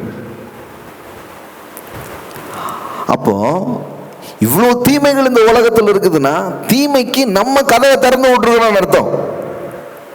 அதுதான் நான் மேத்யூல உங்களுக்கு வாஸ்து காமிச்சேன். நீ கட்டுகிறது எதுவோ அது கட்டப்படும், நீ கட்டவிழ்ப்பது எதுவோ அது கட்டவிழ்க்கப்படும். அதை எதனோட கனெக்ட் பண்ணி சொல்றாரு பாருங்க. மேத்யூ 16 and 19ல பூலோகத்திலே நீ கட்டவிழ்ப்பது எதுவோ அது பரலோகத்தில் கட்டவிழ்க்கப்பட்டிருக்கும். அப்படின்னா என்ன? நீங்க இந்த பூமியில தான் இருக்கிறீங்க. ஆனா அந்த பூமியில இருந்து சில காரியம் இது இருக்க கூடாதுன்னீங்கன்னா உங்க பின்னாடி பரலோகமே நின்று பேக்கப் பண்ணுது. எதெல்லாம் வரணும்னு நீங்க சொல்றீங்களோ அதுக்கு பரலோகம் உங்க கூட நின்று என்ன பண்ணுது? சப்போர்ட் பண்ணுது. அப்போ நீங்க உங்க கையில ஒரு அத்தாரிட்டி கொடுத்திருக்கிறார், ஒரு அதிகாரத்தை தேவன் கொடுத்திருக்கிறார். அந்த அத்தாரிட்டி நீங்க பயன்படுத்துகிறது தேவனோடு ஒத்துழைத்து நீங்க பயன்படுத்தும் பொழுது இங்கு ஒரு அசாத்தியமான மாற்றங்களை உங்களால் கொண்டு வர முடியும். அப்ப எல்லாமே கடவுள் என்னமோ எழுதி வச்சுட்டாரு, ஆட்டி படைக்கிறாரு, இது எதுவுமே உண்மை கிடையாது. தலை எழுத்து உண்மை கிடையாது. நீங்கள் தீர்மானித்தால் மாற்றங்களை உருவாக்கலாம். If you decide change yourself, you can change anything.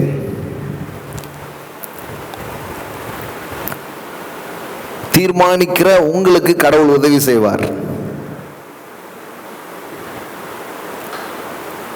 S, வேதவசனம் சொல்லுகிறது, தானியேல் தீர்மானம் பண்ணினான், தேவன் பிரதானின் கண்களில் தயவு கிடைக்க பண்ணினார். அப்போ God's sovereignty or man's ability is working together. நல்லா பாருங்க, அந்த ஸ்கிரிப்சர் உங்களுக்கு காட்ட விரும்புகிறேன். The book of Daniel, கொஞ்சம் வேகமா போடுங்க. Chapter 1 verse 8. தானியேல் ராஜாவின் போஜனத்தினாலும் அவர் பானம் பண்ணுகிற திராட்சை ரசத்திலும் தன்னை தீட்டுப்படுத்தல் ஆகாதென்று தன் இருதயத்தில் தீர்மானம் பண்ணி கொண்டு தன்னை தீட்டுப்படுத்தாதபடிக்கு பிரதானிகளின் தலைவனிடத்தில் வேண்டிக் கொண்டான். It's a man's ability. தேவன் தானியேலுக்கு பிரதானிகளின் தலைவனிடத்தில் தயவும் இரக்கமும் கிடைக்கும்படி செய்தார். It's God's sovereignties. நல்லா கவனிங்க. தேவன் தானியேலுக்கு பிரதானிகளின் கண்களில் தயவும் இரக்கமும் கிடைக்கும்படி செய்தார். நல்லா கவனிங்க. இது ரெண்டும் சேர்ந்து தான் வேலை செய்யுது. ஒரு அடிமை தேசம் அவன் வாழ்ந்து கொண்டிருப்பது. ஒரு அடிமை எதையும் தீர்மானிக்கவே முடியாது. என்ன சொல்லப்படுதோ அதை செய்யணும். அதான் ஒரு அடிமை தேசத்தில் இருக்கிற வாழ்க்கை முறை. ஆனால் ஒரு மனிதன் தேவனுக்குள்ளாக அந்த அடிமை தேசத்திலே கூட ஒரு தீர்மானத்தை அவன் செய்கிறான். அந்த தீர்மானத்துக்கு பரலோகத்தின் தேவன் இந்த பூமியில் அவன் கூட நின்று சப்போர்ட் பண்ணி இரக்கமும் தயவும் கிடைக்கும்படி செய்து, நீங்க நல்லா வாசித்து பாருங்க, அந்த பாபிலோன் சாம்ராஜ்யத்தையே ஒரு 4 இளைஞர்களை கொண்டு தேவன் மாற்றி அமைக்கிறார். That is the story of the book of Daniel. சிலர் அப்படியே உட்கார்ந்துட்டு இருக்காங்க, நம்ம என்னங்க, நம்ம கையில் என்னங்க இருக்கு, ஆண்டவர் என்ன செய்யணும்னு நினைக்கிறாரோ அதான் நடக்கும். இப்படியே உட்கார்ந்துருக்கிறாங்க. அப்படி கிடையாது. கடவுள் என்ன செய்யணும்னு நினைக்கிறாரு? இந்த பூமி பரலோகம் போல இருக்குன்னு நினைக்கிறார். உங்க வாழ்க்கை பரலோகம் போல இருக்குன்னு நினைக்கிறார். உங்க வாழ்க்கை செழிப்பா இருக்குன்னு நினைக்கிறார். உங்க வாழ்க்கை வெற்றியா இருக்குன்னு நினைக்கிறார். வெட்டியா இருக்கணும்னு நினைக்கல, பூத்து குலுங்கணும்னு நினைக்கிறார். கோடா கோடியா பெருகணும்னு நினைக்கிறார். இப்பொழுது இருக்கிற பார்க்கிலும் 1000 மடங்கு பெருகணும்னு நினைக்கிறார். பஞ்ச நேரத்துல கூட நீங்க செழிக்கணும்னு நினைக்கிறார். நீங்க வாரி இறைக்கணும்னு அவர் நினைக்கிறார். நீ கை ஏந்த கூடாது, உங்க கை இறைக்கணும்னு அவர் நினைக்கிறார். ஆனா அவர் நினைக்கிறதுனால இது அப்படியே நடக்காது. அவர் நினைச்சத அவர் வெளிப்படுத்துறாரு. காதால கேட்குறீங்க. இப்போ அதுக்கு நீங்க எசைஞ்சு அவரோட நீங்க ஒத்துழைக்க ஒத்துழைக்க ஒத்துழைக்க அது அப்படியே நடக்கும். ஆனா நிறைய கிறிஸ்தவங்க ஒத்துழையாமை இயக்கம்னு ஒண்ணு நடத்திட்டு இருக்கிறாங்க. காந்தி வெள்ளைக்கார காலத்துல ஆரம்பிச்சார் இந்த ஒத்துழையாமை இயக்கம். அதாவது வெள்ளைக்காரர்களுக்கு ஒத்துழையாமை இயக்கம் அப்படின்னு ஒன்று ஆரம்பிச்சு அவங்க பண்ண எல்லாத்துக்கும் இவர் கோஆப்ரேட் பண்றதே இல்லை, ஒத்துழைக்கிறதே இல்லை. அதான் ஒத்துழையாமை இயக்கம். இப்போ நிறைய கிறிஸ்தவங்க பாருங்க அதான் பண்ணிட்டு இருக்கிறாங்க. கடவுள் சுகங்கிறாரு, இவங்க ஒத்துழையாமை இயக்கம் நடத்திட்டு இருக்காங்க. இல்லைங்க, கடவுள் தான் வியாதியை கொடுக்குறாரு அப்படிங்கிறாங்க. கடவுள் செழிப்புங்கிறாரு, இவங்க என்ன சொல்லிட்டு இருக்கிறாங்க? இல்லைங்க, கடவுள் வறுமையை கொடுத்து எனக்கு பாடம் நடத்திட்டு இருக்கிறார் அப்படிங்கிறாங்க. இன்னொன்னு அழகா தலைப்பு போட்டிருக்கிறாங்க, God's wants you to well. தேவன் நீங்கள் நன்றாயிருக்க விரும்புகிறார். இதுதான் முதல் முக்கியமான விஷயம். ஃபைனலி ஒரே ஒரு ஸ்கிரிப்சரோட I want to finish the first session. ரோமர்கள் நிருபம் 8வது அதிகாரம் 28வது வசனம். அன்றியும் அவருடைய தீர்மானத்தின்படி, that means God's sovereign, God's will. அதாவது சாவர்னிட்டினா என்ன? தேவனின் தீர்மானம் அல்லது தேவனின் முன் குறித்தல். அதான் இல்லையா? இங்க பாருங்க 8வது வசனம். அன்றியும் அவருடைய தீர்மானத்தின்படி அழைக்கப்பட்டவர்களாய் தேவனிடத்தில் அன்பு கூறுகிறவர்களுக்கு சகலமும் நன்மைக்கு ஏதுவாய் நடக்கிறது என்று அறிந்திருக்கிறோம். எப்படி போட்டிருக்குது? All things to work together for good for those who love God. All things to work together for good for those who love God. அவரிடத்தில் அன்பு கூறுகிறவர்களுக்கு எல்லாமும் நன்மைக்கு எதுவாக நடக்கிறது. நல்ல கவனிங்க. நிறைய நேரத்தில் இந்த வசனத்தை வாசித்து அப்படியே மூடிட்டு போயிடும். ஆக்சுவலி அடுத்த வசனம் வாசித்தீங்கன்னா தான் அது என்னன்னே புரியும். என்ன நன்மைக்கு எதுவாய்? தேவன் ஒன்றை தீர்மானித்திருக்கிறார் என்றால், தேவன் ஒன்றை முன் குறித்திருக்கிறார் என்றால், தேவனின் முன் குறிப்பு என்ன? கடவுள் எல்லாத்தையும் முன் குறிச்சிட்டாரா? இன்னைக்கு காலையில் நீங்க பொங்கல் சாப்பிடணுமா பூரி சாப்பிடணுமான்னு கடவுள் தீர்மானிச்சார் நினைக்கிறீங்களா? ஹலோ, என்னங்க இப்ப கடவுள் எதையுமே தீர்மானிக்கலையா? நீங்க நல்லா சாப்பிடணும்னு தீர்மானிச்சிருக்காருங்க. என்ன சாப்பிடணும் நீ தான் தீர்மானிக்கணும். கடவுள் நல்லா உடுத்தணும்னு தீர்மானிச்சிருக்கிறாரு. இன்னைக்கு காலையில் பாருங்க, புது டிஷர்ட் புது கோட் போட்டு நான் வந்திருக்கிறேன். நான் புதுசாக போட்டு வந்திருக்கிறேன். நான் நல்லா போடணும்னு அவர் தீர்மானிச்சிருக்கிறார். ஆனால் என்ன கலர் போடணும், எதை போடணும், அது ஏன் விருப்பங்க. So God's sovereignty and man's ability, இது ரெண்டுமே கரெக்டாக புரிஞ்சுக்கணும். சாவர்னிட்டின்னு ஒன்று இல்லவே இல்லைன்னு நான் சொல்ல, சாவர்னிட்டின்னு ஒன்று இருக்குது. என்ன சாவர்னிட்டி இருக்குதுன்னா, நான் நல்லா சாப்பிடணும் அப்படின்னு அவர் தீர்மானிச்சிருக்கிறாரு. ஆனால் என்ன சாப்பிடணுங்கிறத நீங்கள் தான் தீர்மானிக்கணும். நான் நல்லா உடுத்தணும்னு தீர்மானிச்சிருக்கிறாரு. ஆனா என்னென்ன உடுத்தணும்னு நீங்க தான் தீர்மானிக்கணும். நான் திருமணம் பண்ணி நல்லா இருக்கணும்னு அவர் தீர்மானிச்சிருக்கிறாரு. ஆனா பொண்ணு நீங்க தான் தீர்மானிக்கணும். நிறைய பேர் அனுப்புறதே அதான், ஜெபித்து சொல்லவும் இதில் எது என்று.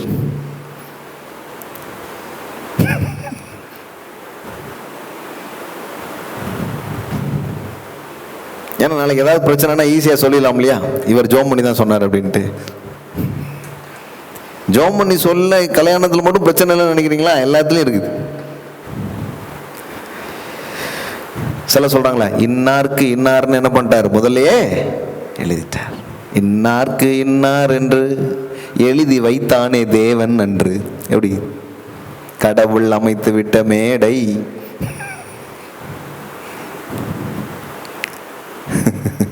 இந்த சாவர்னிட்டி பாருங்க, எல்லா இடத்துலையும் போய் வேலை செய்யுது. எல்லாரும் மைண்ட்ல இது இருக்குது, எங்கேயோ ஒட்டிட்டு கிடக்கு. ஆனால் அது கரெக்டாக இல்லை பாருங்க. அதை கரெக்ட் சாவர்னிட்டி ஆஃப் காட்னு ஒன்று இருக்குது. அது என்னன்னு இந்த ஃபைனலாக அந்த ஸ்கிரிப்சரில் உங்களுக்கு காட்டி முடிக்கிறேன் பாருங்க. தேவன் ஒன்றையும் முன் தீர்மானிக்கவில்லை என்று சொல்லவில்லை, முன் தீர்மானித்திருக்கிறார். அவர் முன் தீர்மானித்திருக்கிறது என்னங்கிறது தெரியணும். நமது தீர்மானங்கள் அதில் எவ்வளவு முக்கியமானது என்பது நமக்கு தெரியணும்.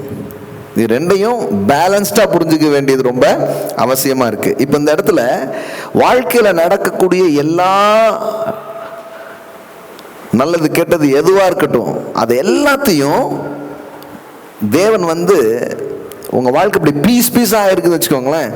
அவ்வளோ பீஸையும் அப்படி ஒன்னாக்கி மொத்தமா அந்த நேரத்தில் பார்த்தா அது துண்டு துண்டா தான் தெரியும். ஆனா எல்லாத்தையும் ஒன்னாக்கி தேவன் காட்டும் போது குட் அப்படின்னு சொல்ற மாதிரி மாத்திடுறாரா. எப்படி மாத்துறாரு இங்க பாருங்க 29. வாட் இஸ், எதை தேவன் முன் தீர்மானித்திருக்கிறார்? நீங்க எந்த பஸ்ல போகணும், என்ன சாப்பாடு சாப்பிடணும், இதெல்லாமா தீர்மானிச்சிருக்கிறாரு. எதை தீர்மானிச்சிருக்கிறார்? அவருடைய தீர்மானங்கள் என்ன? 29வது வசனம். இது ரொம்ப ரொம்ப முக்கியமான வசனம். தம்முடைய குமாரன் அநேக சகோதரருக்குள்ளே முதற் பேராவனா இருக்கும் பொருட்டு தேவன் எவர்களை முன்னறிந்தாரோ. இந்த முன் அறிதல், அதான் கடவுளுக்கு எல்லாமே தெரியும். முன் அறிந்தாரோ அவர்களை தமது குமாரனுடைய சாயலுக்கு ஒப்பாயிருக்கும்படி முன் குறித்தார். கடவுள் எதை முன் குறித்தார்னா,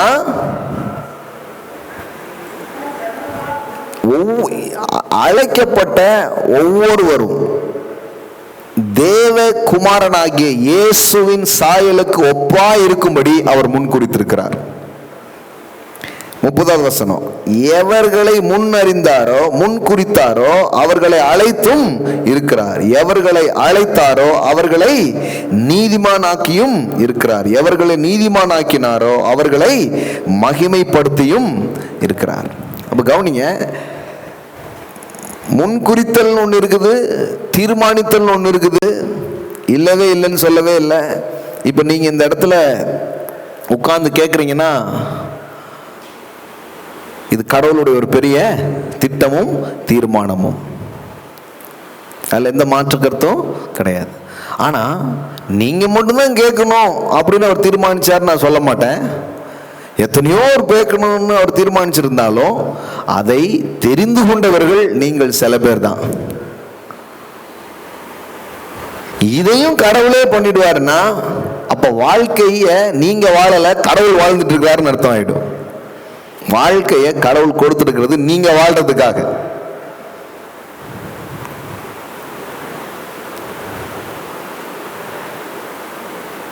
நீங்க ஒருத்தங்களுக்கு ஒரு கிஃப்ட் கொடுக்குறீங்கன்னு வச்சுக்கோங்க, ஒரு வாட்ச் கொடுக்குறீங்க. கொடுத்துட்டு காலைல நீ நேற்று கொடுத்துறீங்க, நீ கால் பண்ணி கேட்குறீங்க நான் கொடுத்த வாட்ச் எப்படி இருக்குது, நல்லா இருக்கு. அப்புறம் மத்தியானமாக ஃபோன் பண்ணுறீங்க, அந்த வாட்சில் பார்த்தீங்கன்னா அந்த முள்ளை இப்படி திருக்கணும், இது இப்படி பண்ணணும் அப்படின்னு சொல்லி சொல்கிறீங்க. ஓகே. நைட் அடுத்தால கால் பண்ணுறீங்க, அந்த வாட்சில் பார்த்தீங்கன்னா அது அந்த கம்பெனி அப்படி இப்படிங்க. அதை நீங்கள் இவ்வளோ நேரம் பயன்படுத்துங்க, இவ்வளோ நேரம் அப்படியே அந்த வாட்சை பற்றியே சொல்லிட்டு வந்தீங்கன்னா அந்த ஆள் என்ன நினைக்குங்க, ஒரு அடுத்தால திருப்பி உங்க அட்ரஸ் எங்கன்னு பார்த்து வாட்சை கொண்டு வந்து முதல்ல கையில வச்சுக்கோங்கன்னு கூட்டி போயிரு. இப்படிதான் பாருங்க, கடவுள் வாழ்க்கையை கொடுத்துக்கிட்டு நோண்டிக்கிட்டே இருக்கிறாருன்னு நினைக்கிறாங்க. அவர் நோண்டிட்டே இருக்க மாட்டார். உங்களுக்கு வாழ்க்கை என்பது ஒரு அழகான பரிசாக கொடுக்கப்பட்டு விட்டது. It's a gifts of God. இப்போ நீங்க இதை என்ஜாய் பண்ணணும். ஆனா எப்படின்னா, இதுல உங்களுக்கு ஏதாவது ஒரு பிரச்சனை, இது கரெக்டா எடுத்துட்டு போக முடியல, இது என்னன்னு தெரியலன்னா அவர் உங்களுக்கு உதவுவார். நீங்க அவர்கிட்ட கேட்கலாம், ஆண்டவரே இது என்னன்னு எனக்கு தெரியலையே, எனக்கு ஹெல்ப் பண்ணுங்க. ஏன்னா அவர் இந்த பரிசை கொடுத்த ஒரு தேவன் மட்டுமல்ல, he is the manufacturers. The only manufacturers know about the products. அவர் உங்களுக்கு எல்லா இன்ஸ்ட்ரக்ஷனையும் உங்களுக்கு கொடுப்பார். அப்போ எதை அவர் தீர்மானிச்சிருக்கிறாருன்னா, இப்படி போட்டு ஒவ்வொன்றிலையும் உள்ள மண்டை மூக்க நுழைச்சிட்டே இல்லை பாருங்க அவர். அதுதான் பிரச்சனை. பொண்ணை கல்யாணம் பண்ணி கொடுத்துட்டீங்கன்னா நீங்க அதுக்கப்புறம் மூக்க நுழைக்கவே கூடாது. பையனை கல்யாணம் பண்ணி கொடுத்துட்டீங்கன்னா நீங்க மூக்க நுழைக்கவே கூடாது. முக்காவாசி பிரச்சனை, ஏன் முழு பிரச்சனை என்ன தெரியுமா? திருமணத்துக்கு அப்புறமும் பெற்றோர்கள் அந்த திருமணத்திற்குள் மூக்க நுழைக்கிறதுனால வர்றது பிரச்சனை. அவங்களுக்கு திருமணங்கிற ஒண்ணு ஏன் பண்றீங்க? அவர்கள் தங்கள் வாழ்க்கைய இனி அவர்கள் வாழ ஒரு தகுதி அவங்களுக்கு வந்துடுச்சு. லாபமும் நஷ்டமும் அவங்க வாழ்ந்துக்கிட்டோம்னு வைக்கணும். நீங்க பிளஸ் பண்ணணும், ஆசீர்வதிக்கணும். ஏதாவது உதவி கேட்டா உதவி செய்யணும், அவ்வளவுதானே தவிர நீங்க ஒவ்வொரு நாளும் அவங்க பெட்ரூம்ல போய் படுத்துக்கிட்டு நீ இப்படி பண்ணு, நீ அப்படி பண்ணு, உன் புருஷனை நீ விட்டுறாத, நான் இப்படிதான் என் புருஷனை விட்டுட்டேன்னு உங்க கதையெல்லாம் சொல்லி விட்டு கொடுக்கூடாது. இப்ப என்ன பிரச்சனை உங்களுக்கு புரியுதுங்களா? இப்படி உள்ள நுழையிறதுனாலதான் பிரச்சனை.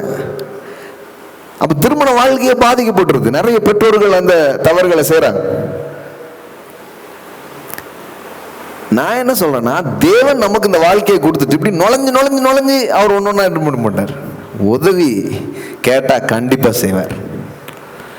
ஆண்டவரே எனக்கு இது தெரியல, இது எப்படின்னு எனக்கு புரியல, எனக்கு கொஞ்சம் ஹெல்ப் பண்ணுங்கன்னா கண்டிப்பா ஹெல்ப் பண்ணுவார். அப்போ சும்மா கடவுள் எல்லாத்தையும் தீர்மானிச்சிட்டாரு, முன் குறிச்சிட்டாரு அப்படி கிடையாது. ஒரு மனிதனும் கெட்டு போவது கடவுளுடைய சித்தம் அல்ல. ஆனா கெட்டு போறாங்களா? கெட்டு போறாங்களே. ஏன்? ஏன்னா கெட்டு போக கூடாதுன்னு அவன் இன்னும் தீர்மானிக்கல. இங்க நாம கொஞ்சம் பேர் தீர்மானிக்கல. ஏன் கெட்டு போயிட்டு இருக்காங்களே, நாம ஏதாவது செய்யணும் நாம தீர்மானிக்கல. அதனாலதான் அது நடந்துட்டு இருக்கு. அப்ப நல்லா தெரிஞ்சுக்கோங்க, கடவுளுடைய சாவர்னிட்டிங்கிறது இப்படி ஒவ்வொரு சின்ன சின்ன விஷயங்களுக்குள்ளே அவர் மூக்க நுழைச்சுக்கிட்டு இல்லை. அவருடைய ஒட்டுமொத்த சாவர்னிட்டி என்ன எதை பற்றியதா இருக்கிறது அப்படின்னா, உங்க வாழ்க்கையில நடக்கிற எல்லா சம்பவத்தையும் பயன்படுத்தி, உங்க வாழ்க்கையில வருகிற எல்லா காரியத்தையும் தேவன் உபயோகப்படுத்தி உங்களை தேவ குமாரனுடைய சாயலுக்கு ஒப்பாய் இருக்கும்படி உங்களை மாற்றுறது தான் அவருடைய ஒரே தீர்மானமாக இருக்கிறது.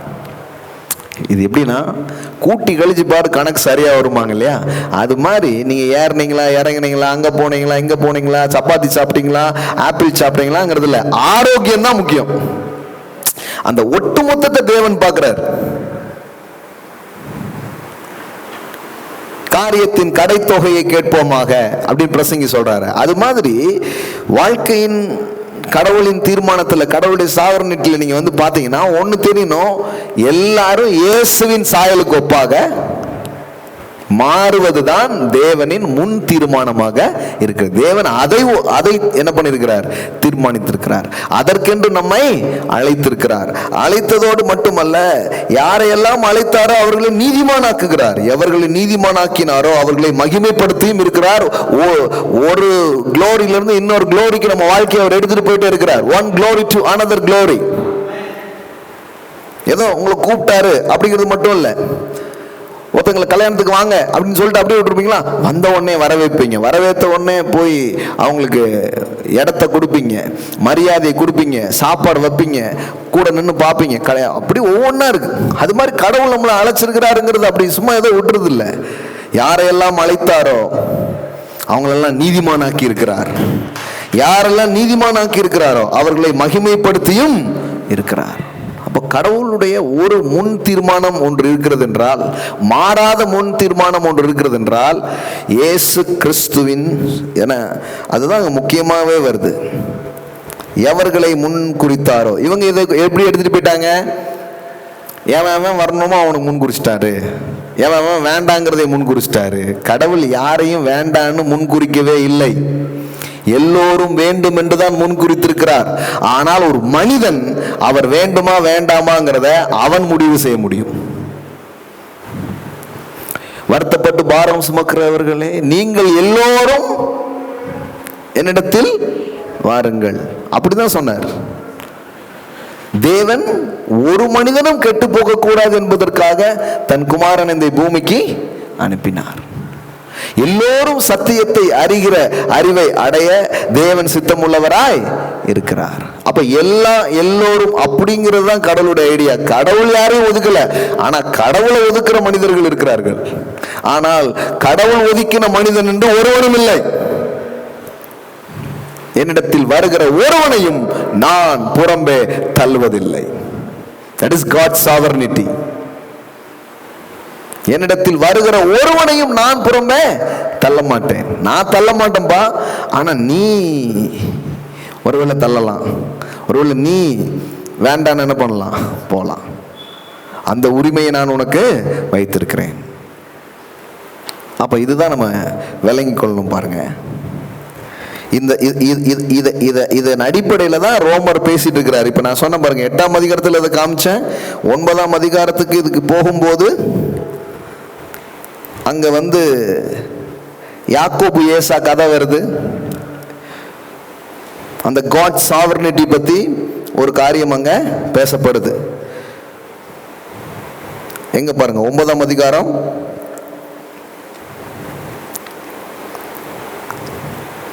எத்தீங்களா,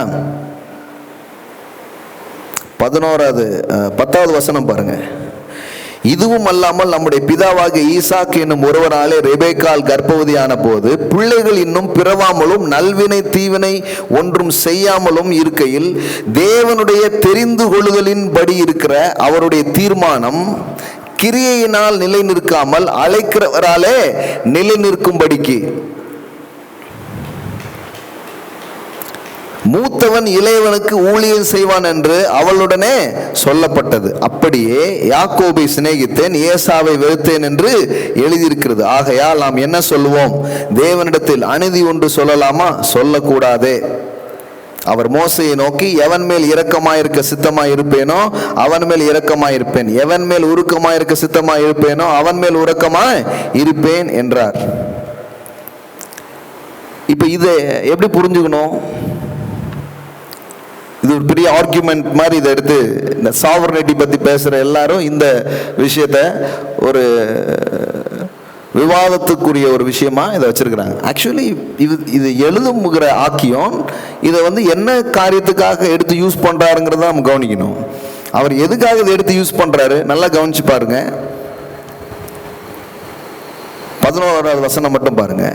பிள்ளைகள் இன்னும் பிறவாமலும் நல்வினை தீவினை ஒன்றும் செய்யாமலும் இருக்கையில், அதாவது ரோமர் புத்தகத்தினுடைய பர்பஸ் என்ன? கிரியையா அல்லது விசுவாசமா? கிரியையினால ரட்சிப்பு வருதா அல்லது விசுவாசத்தினால ரட்சிப்பு வருதா? நியாய பிரமாணத்தை பின்பற்றுவதனால் நல்லது கெட்டது நீ சேர்றதை வச்சு உனக்கு ரட்சிப்பா, அல்லது ரட்சிப்புங்கிறது விசுவாசத்தினாலையும் கடவுளுடைய தெரிந்து கொள்ளுதலினாலும் வருகிறதா? இதுதான் டோட்டல் ஆர்குமெண்ட்ஸ். அப்போ இந்த இடத்துல அதுக்கு முற்றுப்புள்ளி வைக்கிறதுக்கு சொல்றாரு. யாக்கோபு ஏசா கதையை எடுத்து அவர் பயன்படுத்துறாரு. என்ன சொல்றாரு? பிள்ளை பிறக்கவே இல்லப்பா, நல்லது கெட்டதெல்லாம் செய்யல, ஆனா அதுக்கு முன்னாடியே தேவனுடைய தெரிந்து கொள்ளுதலின்படி இருக்கிற அவருடைய தீர்மானம் கிரியையினால் நிலை நிற்காமல் அழைக்கிறவர்களாலே நிலை நிற்கும்படிக்கு மூத்தவன் இளையவனுக்கு ஊழியம் செய்வான் என்று அவளுடனே சொல்லப்பட்டது. இது அவன் செஞ்சதுனால பெறலப்பா, அவன் பிறக்கிறதுக்கு முன்னாடியே கடவுள் ஒன்றை தீர்மானிச்சிருக்கிறாரு, அந்த தீர்மானத்தின்படியே அது நடந்தது அப்படிங்கிறார். இப்ப நீங்க இது படிச்சுட்டு குழம்பவே கூடாது. இயேசு கிறிஸ்துவுக்குள் இருக்கிற உங்க ஒவ்வொருத்தருக்கும் கடவுள் ஒன்றை தீர்மானிச்சிருக்கிறாரு. வாழ்வு, சுகம், வளம் என்று தீர்மானித்து விட்டார். இன்னைக்கு யாக்கோபு ஏசா மாதிரி பிரிச்சு வச்சுட்டு இருக்க கூடாது. நீங்க இன்னைக்கு கிறிஸ்துவுக்குள்ள இருக்கிறீங்க. இப்படி கிறிஸ்துவுக்குள் இந்த உலகத்தை இப்ப கடவுள் பார்க்கிறாரு. என்ன பார்க்கிறாரு? ஏசா யாக்கோபு மாதிரி கிறிஸ்துவுக்குள்ள நீங்க வந்ததுனால நல்வினை தீவினை என்கிற இந்த கிரியின் அடிப்படையில் இல்ல, நீங்க இயேசுவை விசுவாசிக்கிற ஒவ்வொருத்தருக்கும் அவர் நன்மையை செய்யக்கூடியவராக இருக்கிறார். உன் கிரியினால எதுவும் இதாகிறது இல்ல, அவருடைய தெரிந்து கொள்ளுதல், விசுவாசம், இது ரொம்ப முக்கியங்கிறது தான் இந்த பகுதியில் என்ன பண்றாரு, கொண்டு வந்து காட்டுறாரு. அதுக்கு தான் இந்த எக்ஸாம்பிள் என்ன பண்றாரு, யூஸ் பண்றாரு. அப்போ ஒன்றை நம்ம கரெக்டாக புரிந்து கொள்வோம். சாவர்னிட்டின்னு ஒன்று இருக்குதா? கண்டிப்பாக இருக்குது. ஆனால் அது எந்த அளவுக்கு இருக்குதுங்கிறது நம்ம புரிஞ்சுக்கணும். அதை விதி போல நாம் எண்ணி விடக்கூடாது. இன்னொன்று என்னன்னா, கடவுளுடைய சாவர்னிட்டி என்னும் பொழுது ஒரு பெரிய நம்பிக்கையும் பாதுகாப்பும் நமக்கு வர ஆரம்பிக்கும். என்ன நம்பிக்கை, பாதுகாப்பு? கடவுள் என் வாழ்க்கைக்குள்ள என்னை அழைச்சி என்னை தெரிந்து கொண்டுட்டு இருக்காருன்னா என்னை விடவே மாட்டார்.